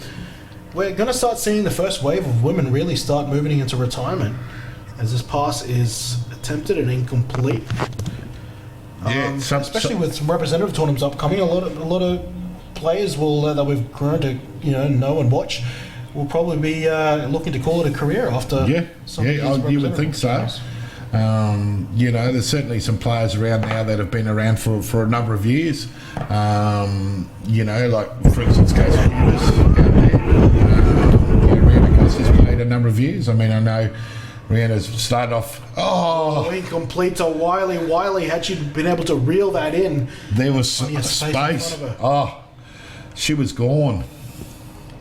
With Rihanna Kuss, Rihanna Kuss actually won a Sun Bowl as a junior. As a Colt, in fact.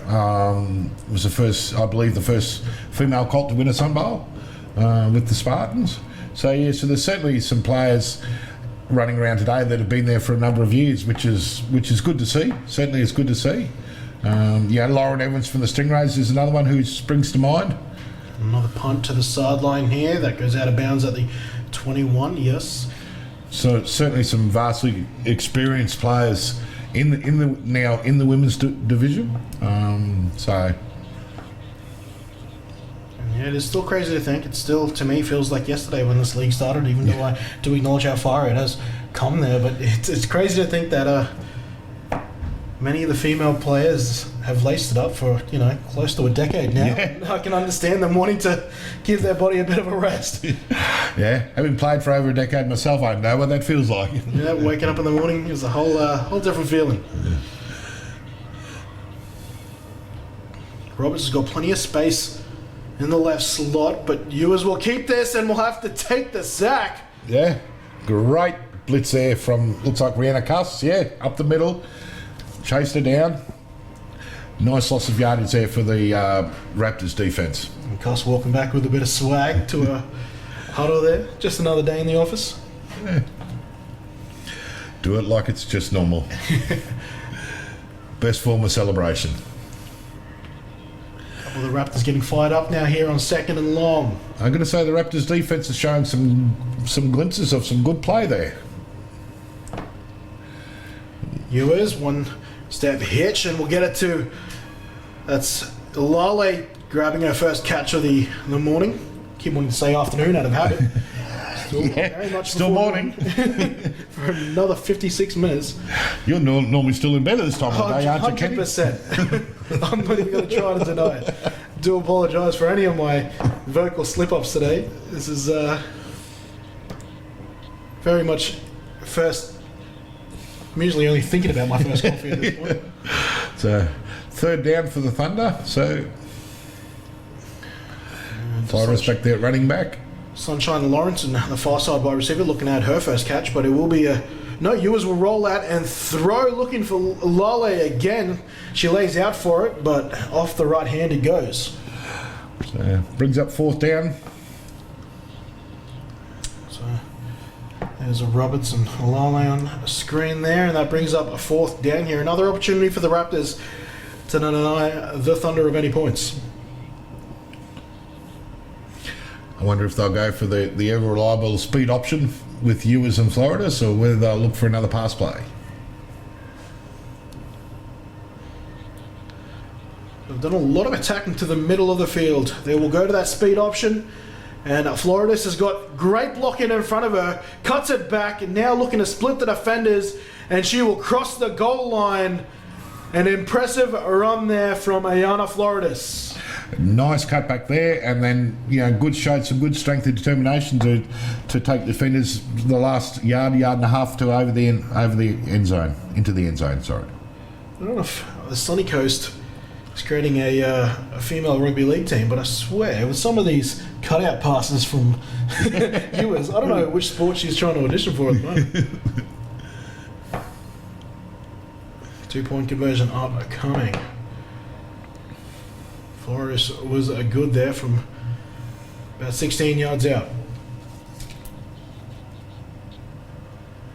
And a quick throw is dropped there from Cubis, who's gone a little quiet after her second touchdown. It has been a little bit quiet after that explosive first quarter and a half, or first third of the game. In the case, 40-0 now, and we also move into a running clock. Negative on running clock, I'm getting told. So, time will run as usual. Just in the backfield there, I noticed Cubis is just hobbling off the field a little bit. Might have been a little bit shook up with that last missed pass there. So we'll have to just keep an eye on that and see whether that develops into anything.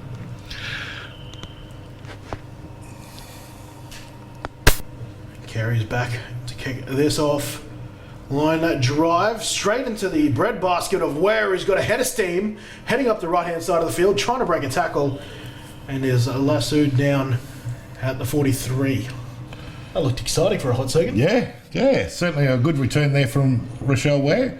Getting it just 2 yards shy of the middle of the field. So, for those who are just tuning in, possibly for the first time, and looking at the middle of our field and thinking something looks wrong about that, we do not play on 100-yard fields for the most part in Gridiron at Queensland. Most of our fields are rugby league fields, and to keep the goalposts at the back of the end zone, we take the complete pass there intended to course. We take the 10 yards away from the middle of the field there, so it actually goes 40 to 5 yards to the 50, followed by the other 40.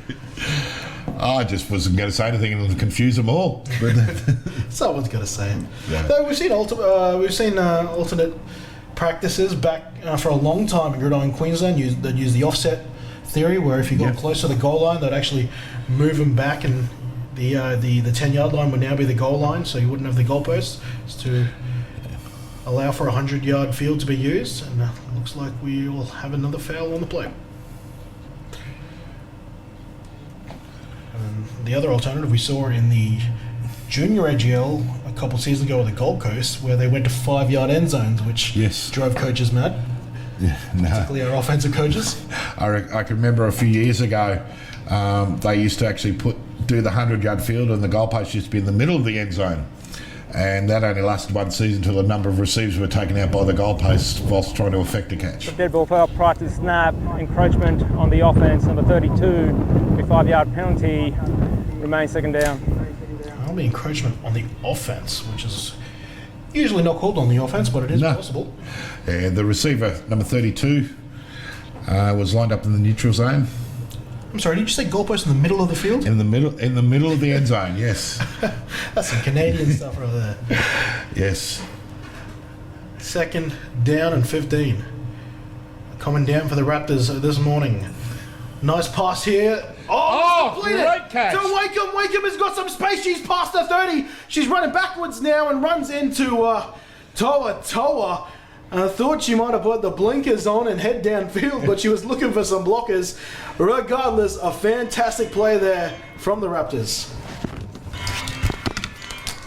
So much so that we've got some music in the background. First down and 10. The biggest play on offense for the Raptors this morning.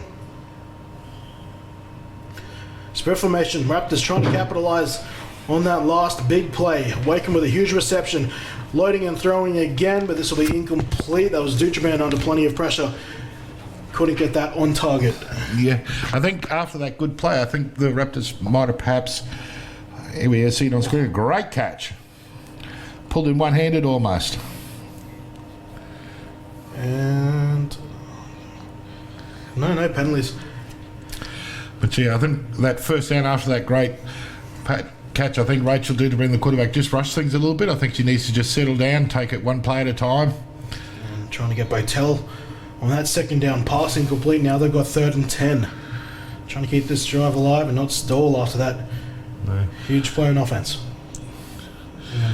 Just looking at the quarterback for the Raptors, Rachel Bills, she's shaking the wrist a little bit, so she might have actually, got a little bit of injury in that wrist, in that throwing arm.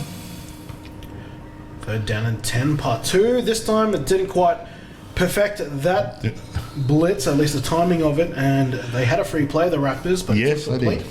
And this should go against the Thunder defense, but I've been wrong before. I'm pretty sure she was offside. I think Liz Patu gave herself up on that one. She gave up the ghost there. Offside on the defense, number 29. There'll be 5-yard penalty. Replay the down. Weirdly though, not Patu penalised for that. It was actually the defensive end or outside linebacker in Pukakala. So Patu will claim that she timed that perfectly. 3rd down and 5. I think that's Ware in the backfield with Dutraban. Hard count there, trying to draw him offside. Good call, but they hold their water. And this is a completed pass to Wiley, and she'll be close for a first down. I think she'll be just short. No, she's got the signal. 3rd down conversion there for the Raptors. Nice pass on 3rd down by Dutraban. Excellent work there from the Raptors. That short passing game's starting to pay dividends there for the Raptors. They're starting to move the ball. I believe they drive started on about their own 35, 40-yard line. So they're actually making a couple of first downs. And correct me if I'm wrong, Coach, but I think that might be one of the few passes this morning that we've seen over the middle. Timeout. Thunder. Yes, indeed. First timeout of the half. And there we go. The Thunder wanting to assess the situation. Now beating the almost 3 plays in the air now, so they're going to take a timeout and have a chat about things. I might look at changing the coverage. Changing the coverage and 40-0 the score here. 3 minutes and 33 seconds remaining in the 3rd quarter. And something worth noting here, and I don't want to put the mocker on him, but Moreton Bay obviously had a struggle of a season, got plenty of players that are still learning the game and whatnot. They actually haven't scored an offensive touchdown so far today. They would love as their goal for this morning to be able to put their first score of the game. I think that would be huge. It'd be a huge achievement for them, and I think the momentum is building for them to possibly achieve that. Yes, I think put the so. pressure on them. Well, it's good to see that they're actually starting to put some plays together and actually starting to move the ball and getting a couple of first downs. So I believe that, like, these last couple has been the first ones of this half. Well, certainly of almost of the game, apart from that interception from Rihanna Cuss earlier. So it's good to see them putting together some plays and actually moving the ball down to within the red zone of the Thunder. I think this is the first time they've actually threatened the red zone. Yes, sir. Ball on the 18. First red zone visit for the Moreton Bay Raptors. Looking to add their first score of 2019 in their very first playoff game. Dutraband assesses the defense. Hard count again. No one offside, and they'll give it to Rochelle Ware, who will continue to fight for yards. Looks like she grabbed a couple on the first Good down 4-yard run. No coach is going to complain about 4 yards on first down. No way. Nice run. Keeps you on schedule, as they say, or ahead of the curve. Considering they've had a lot of first and 15s lately, they'll take that. Plus, what it also does is it keeps that defense guessing and actually keeps them in the middle. False start here, and maybe I spoke a bit too soon. I'll take the blame for that one. Yes, false start on the commentator. Ben Solich with the call. Prior to the snap, false start, numbers 32 and 33 on the offense. It'll be 5-yard penalty. Second down remains. Penny Solich feeling savage calling out both players there. No one's escaping the wrath of a penalty.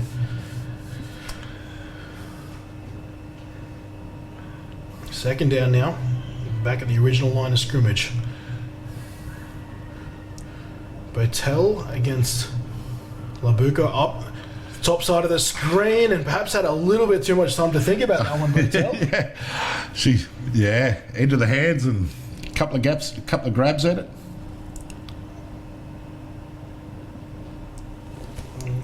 That pass, you can see it just sitting in the air, just that fraction of a second longer, and I think might have something to do with that wind that's blowing I was in the about to face say, I of think the that wind's Raptors. starting to take effect on the ball, causing them to float a little bit. She is throwing into that breeze, that fairly strong breeze, which is coming from the northeast. So she's throwing it basically into the teeth of that breeze. Third down and 11. They'll hand this ball off to Ware, and Ware will try to back her away for more yardage. Gets it past the line of scrimmage. Nowhere for her to go that time. Thunder defense awake to that one. Maybe picked up half a yard, if that, on that run. Now the Raptors unveiling a bit of a trips package. Wakeham, who caught the long pass earlier in this drive, the innermost receiver. Blitz here from Throw the the Thunder. throw to the trips. And they try to throw inside. Now, was that a lineman catch? That's a lineman catch that. And the flag's been thrown. That's Bernie Mariani trying to sell the fact that she was eligible. Just trying to assess that it wasn't a bit of a lineman eligible player there. No, she's definitely the left guard. Well, it was fourth down, so you can try anything. Why not? Just unfortunate they'd already called the screenplay on that one, because the Thunder hadn't actually manned up on the trips package there on the right-hand side. Legal touching on the So there's only offense two for number 58. defensive players That coming penalty to three, so decline. there certainly was- Resolve the plays. First down, Thunder. Yeah, there you go, first down Thunder. But yeah, the trip side, you were right. I could see you jumped out of your chair a bit there, guys. You were like, throw the trips. You saw it was on, but things happen a lot faster when you're down the field. Yes. So, We have a pretty amazing perspective up here. you do. In the middle of the field here at Sunshine Coast Stadium, home of the 2019 playoffs. First down for the Thunder now. They currently lead 40-0 with the dying 2 minutes of the third quarter. Taylor Roberts with another catch. First down catch, in fact. And timeout now to... was that a timeout? Nope. The catch there, nice sideline footage there from our sideline operators. It's amazing when you've coached for so many years, when you get to commentate a game, you've got to almost try and take that coaching hat off to say, what would I do in this situation? But You're not wrong. But yeah, it certainly is a great view from up here. You certainly do get to appreciate and see everything across the paddock there. Part 2 in at tight end. And it's another keeper. It's a bit of an RPO, this little run there, I thought, because you had Roberts almost sitting back looking like she was Sitting and ready for a waiting for it. reception. So Yeah. the Thunder adding a bit of RPO, well, at least RPO looks to their playbook. And so much so that our cameraman got faked out by that. Good fake there by Ewers.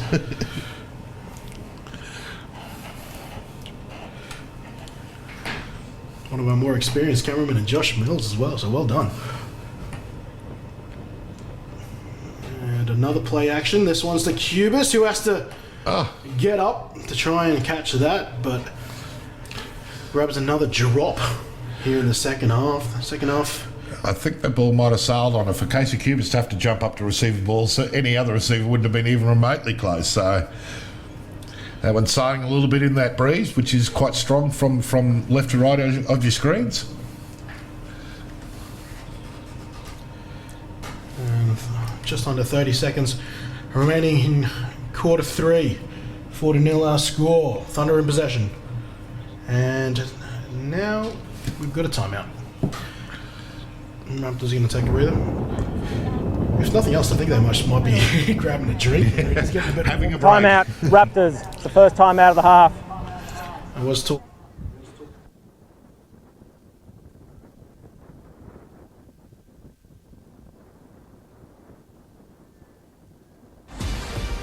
Omaha! Base! Base! Omaha! Base! Base! Base! Base! Base! Period! Blue 20! Tip! 50's right! Blue! Clear! Omaha! Tip! Then down! 50's right!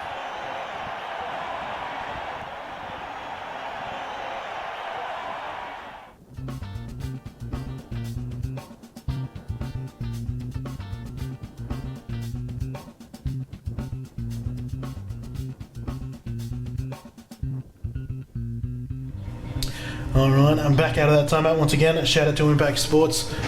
Sale price available for all orders before the 14th of December. If you're needing some gridiron equipment, particularly of the shut variety, hit up Impact Sports and their catalogue. Second down and 10. Ewers, speed option. She'll keep it. Hasn't been touched yet. Past the 30, past the 20 now, and then by the ankles is taken down, but not before she gets that ball all the way down to the Raptor 10. Nice run there from Ewers up the middle. Nice blocking out there on the edge, and Amanda, you saw the gap had just gone. Look at her in full flight.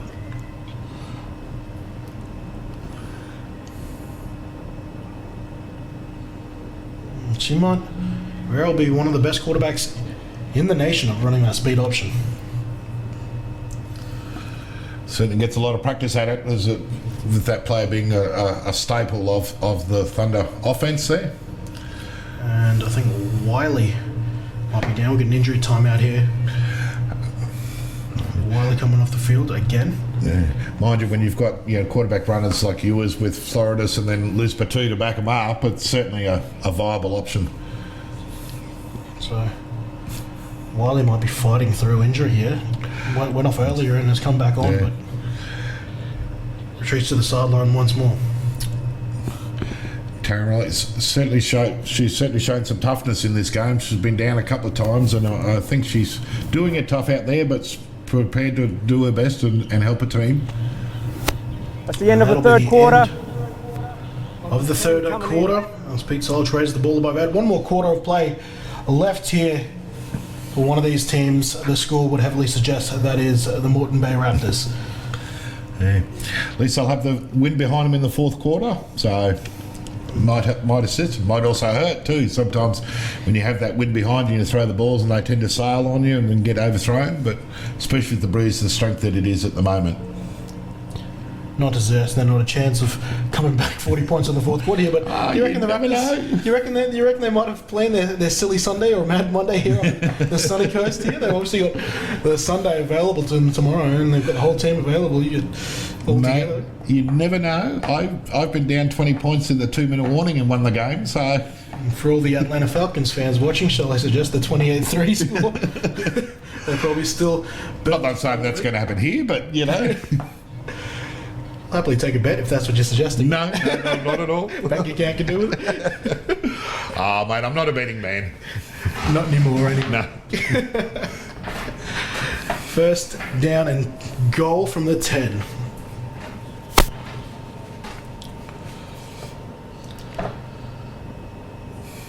Broadcast brought to you by Live Streaming Brisbane. As Ewers launches this to the left to Roberts. Roberts catches, beats the first defender, and she's in for touchdown number 2. Thunder extend their lead, 46-0.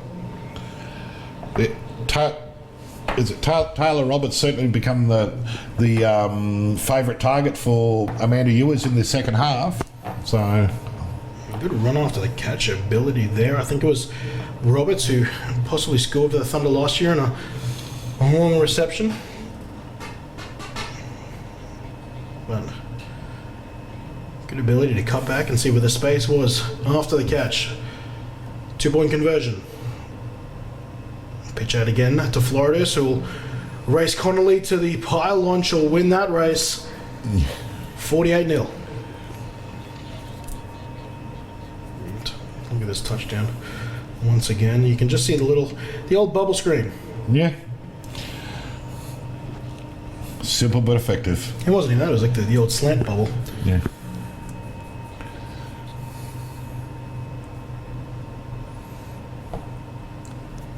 Okay, I don't think the score's quite that. 400. Yeah. It might be a slight exaggeration. 48-0 is the actual score. Hang on, I should have taken a photo of that and for the Guinness Book of Records. Start of the fourth quarter. The Stingrays, who do have the record in the women's division of the highest score, might have some words to say about that. Watching their record dying in front of them. And there's our actual score, 48-0, fourth quarter here.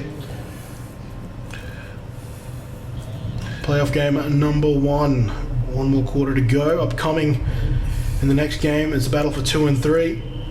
Or battle between 2 and 3, I should say.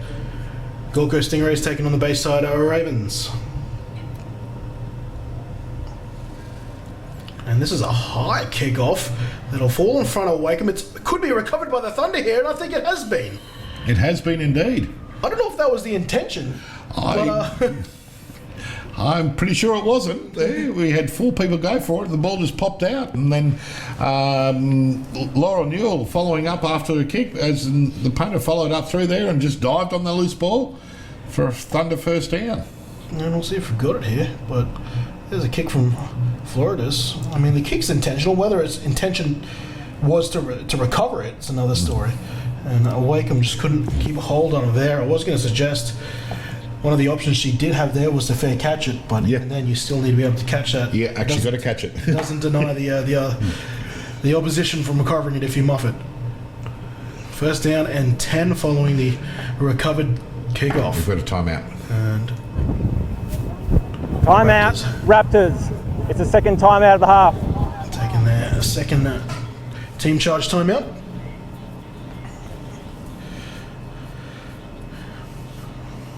But yeah, geez, that was a high one, and that's something that I think the Thunder will keep in the playbook if they're ever necessary. Yeah, I think the wind took a hold of it a little bit. I think it was probably intended to be going a little bit further, but you could see when the ball was up in the air, it just started to go sideways rather than continuous original trajectory down the field. And I think that had a little bit to do with it. And I'll tell you what, I've called a couple of games here from the Sunshine Coast Stadium, and this wind is it's a part of the stadium. Yes. Everyone knows about it, and I've seen many rugby league games go down to the wire and they need that kickoff, and very few go for the old grubber. It's a lot of this kick high business and get your players underneath, and I've seen that happen so many times where they'll boot it into the air and they'll actually aim to kick it around the 20 metres downfield, but the wind will literally have a 10-metre effect on it.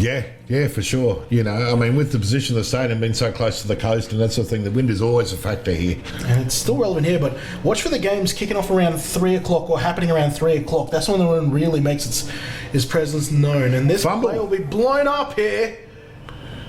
It will be recovered by Florida's, but a negative play for the Thunder regardless, forced by the Raptors. Great defensive play there by the Raptors, getting some Wiley back penetration. Looks like Wiley's okay. You just saw her on screen just a moment ago. However, in other injury news, Kate Bennett did not return to the field after halftime. It looks like her day is done.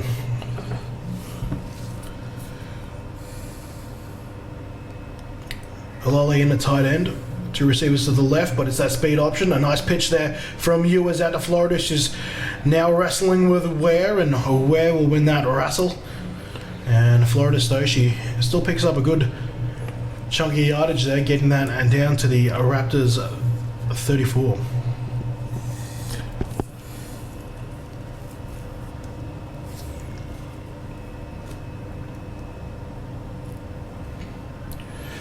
Clock ticking down under 7 minutes now.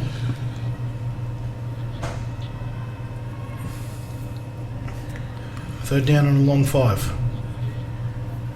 Keeping him with the same formation. And good protection there from the Thunder. Allows Ewers to find Roberts again. And Short. Roberts will try to fight for the first down, but will be about half a yard short.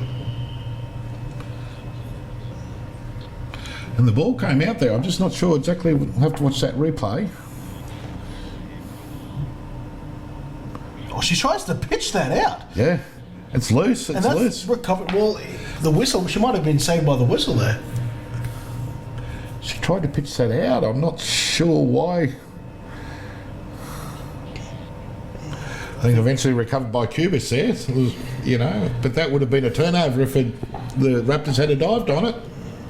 Yes. No, forward progress was called there, so the play was Okay. called over. Very lucky though, I've seen many referees Yeah.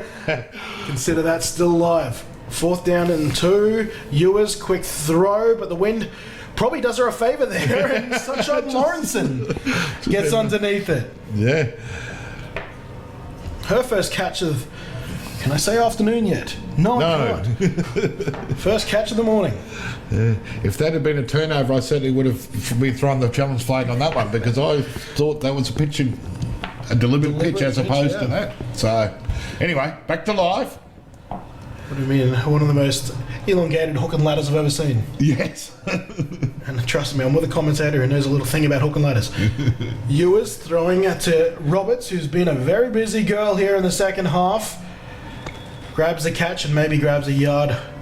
And great reading of the play there by Taryn Wiley to come up and make that tackle. Give Roberts no room to move. So just a yard gain by the looks of that. Second and 9.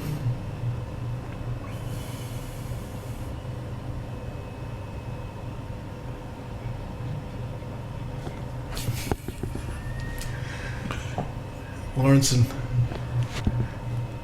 The outside of the strips formation. Florida's in the backfield. Has been the running back all but one play. She'll get the speed option pitch here again. And oh, look at that spin move. Breaking out a one tackle, and then Bertel's got her for the rest of the way.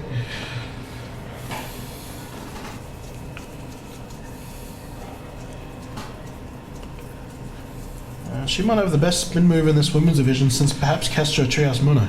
Yeah. Now Bessie. Yeah. She used to have a wicked spin move.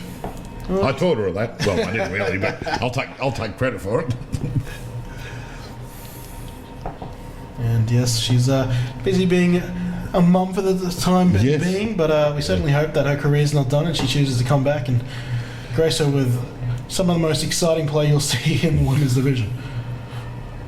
And a quick jump there from the Raptors. No flags on the play. Oh. Cubis Unable to pull that in and not happy. had a hand in her face, couldn't bring it in, not having a happy second half. Look how quickly they got to the line of scrimmage, the Thunder, though. There's Shawnee Wilson at number 72. Q is a bit slow to get up there. She might not be 100%. Yeah. She made her way back to the huddle now, but got up slowly there. Seems to be not moving as fluidly as she normally does. I think she's The thrown dashing off gazelle she is. Giraffe. I've since dubbed her. That's a lot of room to operate for Valage up to the top, and that's where they'll go. And Valage shakes off a bit of interference and grabs a touchdown catch. Nice reach back catch. Did a good job there. Not showing a whole lot of excitement though.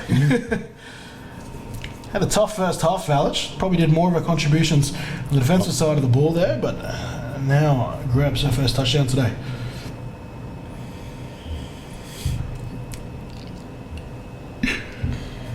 Back to the spread formation again. And Wakem's lined up quite inside Valage. It won't matter because this is a run play, and Ewers will just keep this and add the 2. All too easy. Getting late in the game now. Yeah, I think for the Thunder, they're just refining some of their bread and butter plays for 2 weeks now. Thunder looking like they'll be returning it to the Sun Bowl. For the third attempt, I believe. Third year in a row. Third in a row, but it's also similar to the Ravens, obviously. Yes. The Ravens men's, I should say. The Ravens men's wasn't in last year's Sun Bowl, but before that, I've had a couple of cracks, haven't been able to get the job done. 56-0 with 3 minutes and 16 seconds remaining in our game. Yes. It's one thing to make the Sun Bowl, it's another thing to win it. Absolutely. You know, having been on both sides of that coin many times myself, I can tell you it's, you know, sometimes it comes down to luck, sometimes it comes down to preparation, sometimes it comes down to a combination of things. So Yes, no one seemed to completely work out the science except for maybe that Belichick fella. Yeah. Even he's lost a couple. yeah, but his science is all in the name of a guy called Tom Brady. Not wrong. Fielded here from, I think that's S.J. Parker. Sorry, S.J. Belt. So Thunder going for the short kickoff and covered by the Raptors. And the Raptors now, I think, having a bit of fun. I think that's Courtney Yutsoy from North Queensland, Moranbah specifically, jumping on the field for a couple of reps. Now, she flew in this morning. Wow. So she's one of the players who is dual registered. Well, obviously there's no women's league up there, but she is registered for the Morton Raptors. Flies down as frequently as she can. Played about, I think, about 4 games for the Raptors this year. Yeah. Referees up in North Queensland, though, so loves the sport. Yeah. And this time made the flight down. Literally saw her walking in as I was walking in the commentary booth this morning. Got here right on. Oh, incomplete pass intended to Wiley. That would have been a great pass across the middle there to Wiley. So unfortunately, they haven't been able to hit that more often this game, but it's certainly opened that little slant across the middle. They did complete that, I think, in the early in the third quarter. Yes, they did complete one, but with the defense, the Thunder are running that middle. Over the middle, that pass over the middle, if you've got someone who can pass that, is open more often than not. She was playing some defense now. She's lined up against Botel. And so we hand off to Ware, who got past the first defender, who might have bit on the quarterback rolling out there. That's a good second down run though. 3rd down and 7 now. I'll call it 3rd down and 6 in fact. We'll give her the extra.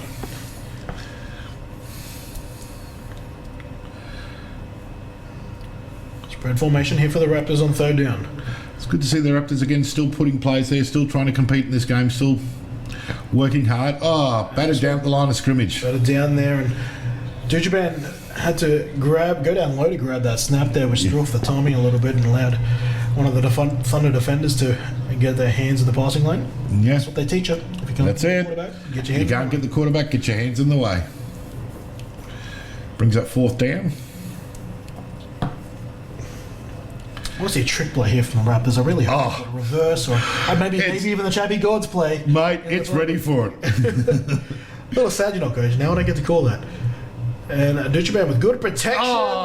Tried to get the pass over the Toa there to Cuss, but it's incomplete. Turnover and downs. The old Chappie God play. And just getting confirmation now. I think I just heard on my earpiece there will be no running clocks in finals for any of the games. So So just for all the final games to come, Yeah. obviously 3 more in the senior divisions today, and all 4 tomorrow between the Colts and Juniors and Colts There will tomorrow. be no running clock, so no early marks for anybody. No, games will go the full distance. Well, the top 4 teams in each division. And Oh, Cuss with a late blitz there picks that running back up just as she gets the hand off. Connolly finishes the job. Great tackle for the loss there from the Raptors. Good to see Connolly back out there. I think she's tried to retire 3 times over the last 2 years, but you know the fight, Chapman. Yes. There's about 3 good retirements and any of the good players there. I think I still hold the record for the number of Official retirements. timeout. 2-minute warning. 2 minutes remain in the game. Here's our 2-minute warning. I don't know, Chris. I think Mooney might have had you for a bit. He was close to half a dozen, wasn't he? Yeah. My wife informs me I actually officially retired 8 times before I actually did it. So Hand off the keep up. faked out is Ewers with plenty of green and a stiff arm to finish her run at the 40.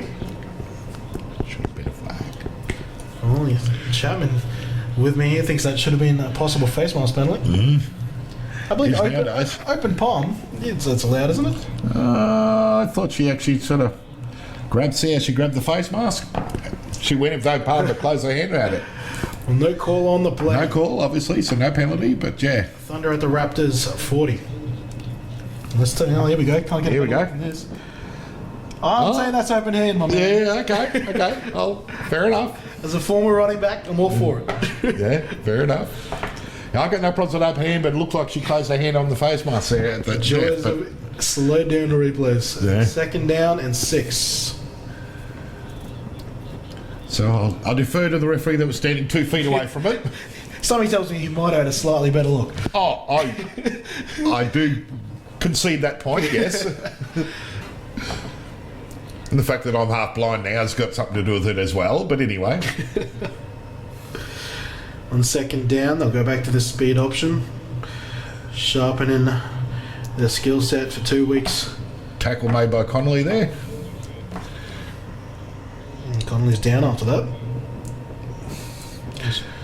Hannah Wild, Shawnee Wilson, that's, I think, number 55 with the Thunder, and Gemma Hunter, the offensive line for the Thunder, have done a wonderful job today, paving the way for a good couple of rushing touchdowns and a multitude of passing touchdowns as well. The protection's been pretty good.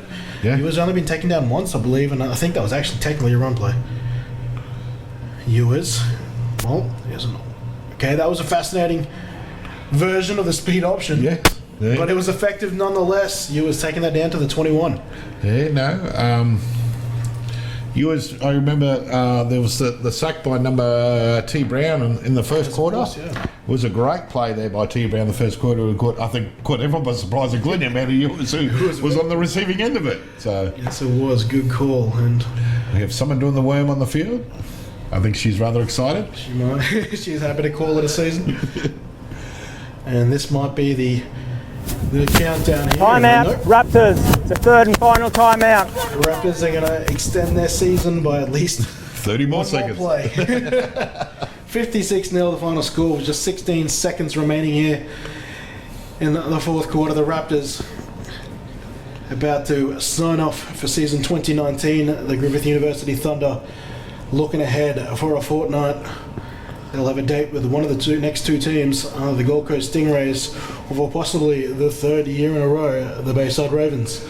Yes. And the Sun Bowl's coming up at the Redcliffe Stadium away for the Dolphins. For several years, we called Suzuki Stadium or Langlands Park home for the Sun Bowl. GQ moving it up north, not quite as north as Sunshine Coast, No. but staying in the Moreton Bay region as they take it to Dolphin Stadium. 22 seconds remain in the game. Since they've upgraded it, obviously the Redcliffe Dolphins unashamedly pitching a team for the NRL. And Yes. that was also the home of the Intrust Super Cup grand final this year between the Winner Seagulls and the Burleigh Bears. And this is a pass attempt here from Ewers, batted down by Botel. A few more players left in this yet. So, I mean, I've also believe they're playing an A-League game there in a couple of weeks. Yes. So, certainly a great stadium. It's a beautiful one. They've got seating on both sides now. Yeah.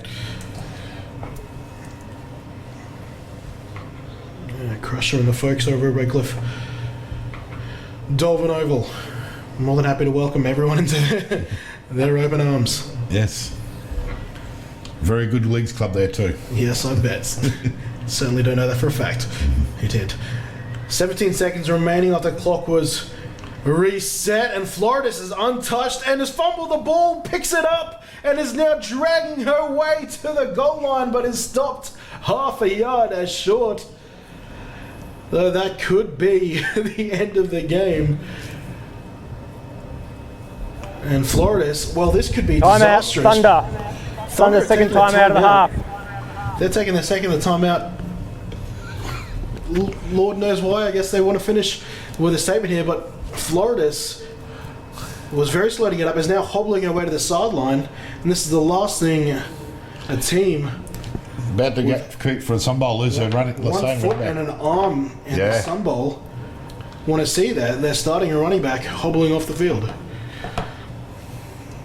Liz Partout now steps in a tailback, and you can see it was the right call. Florida stopped a good yard short. 4 seconds remain in the game. 4 seconds. Just heard it on the stream there. 4 seconds remaining. This will be the last play.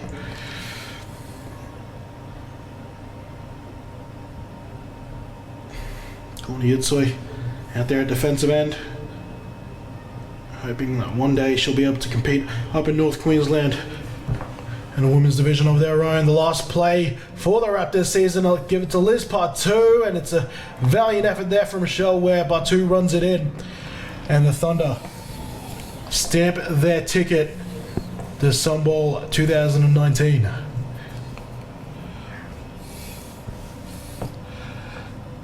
So I think time expired during the play, so there will not.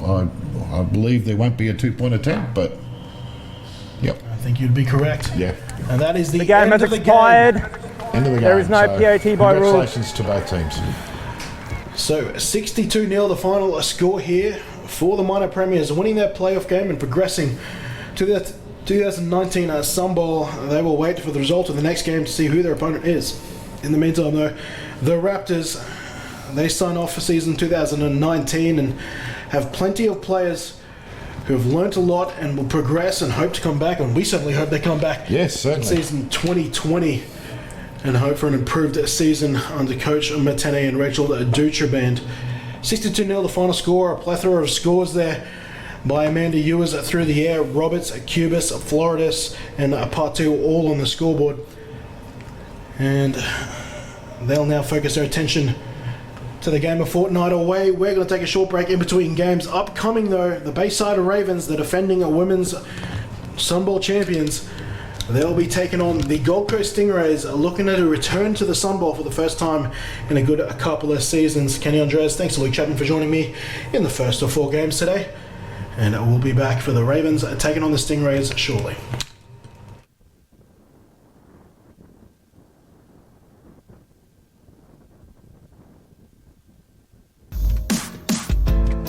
Get him up, get him up.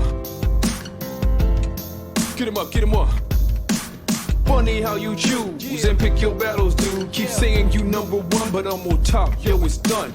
Dropping styles like napalm, fake rappers think they so strong. Verses full of hype and always ready for a fight. Spontaneous, magnanimous, cause they can't get close enough to run with us. If you wanna battle, get it hard, get it raw. No emotions, I shake you until your chains fall off. What, large, in charge, I set the bar high. You running with the big boys now, get up, alright.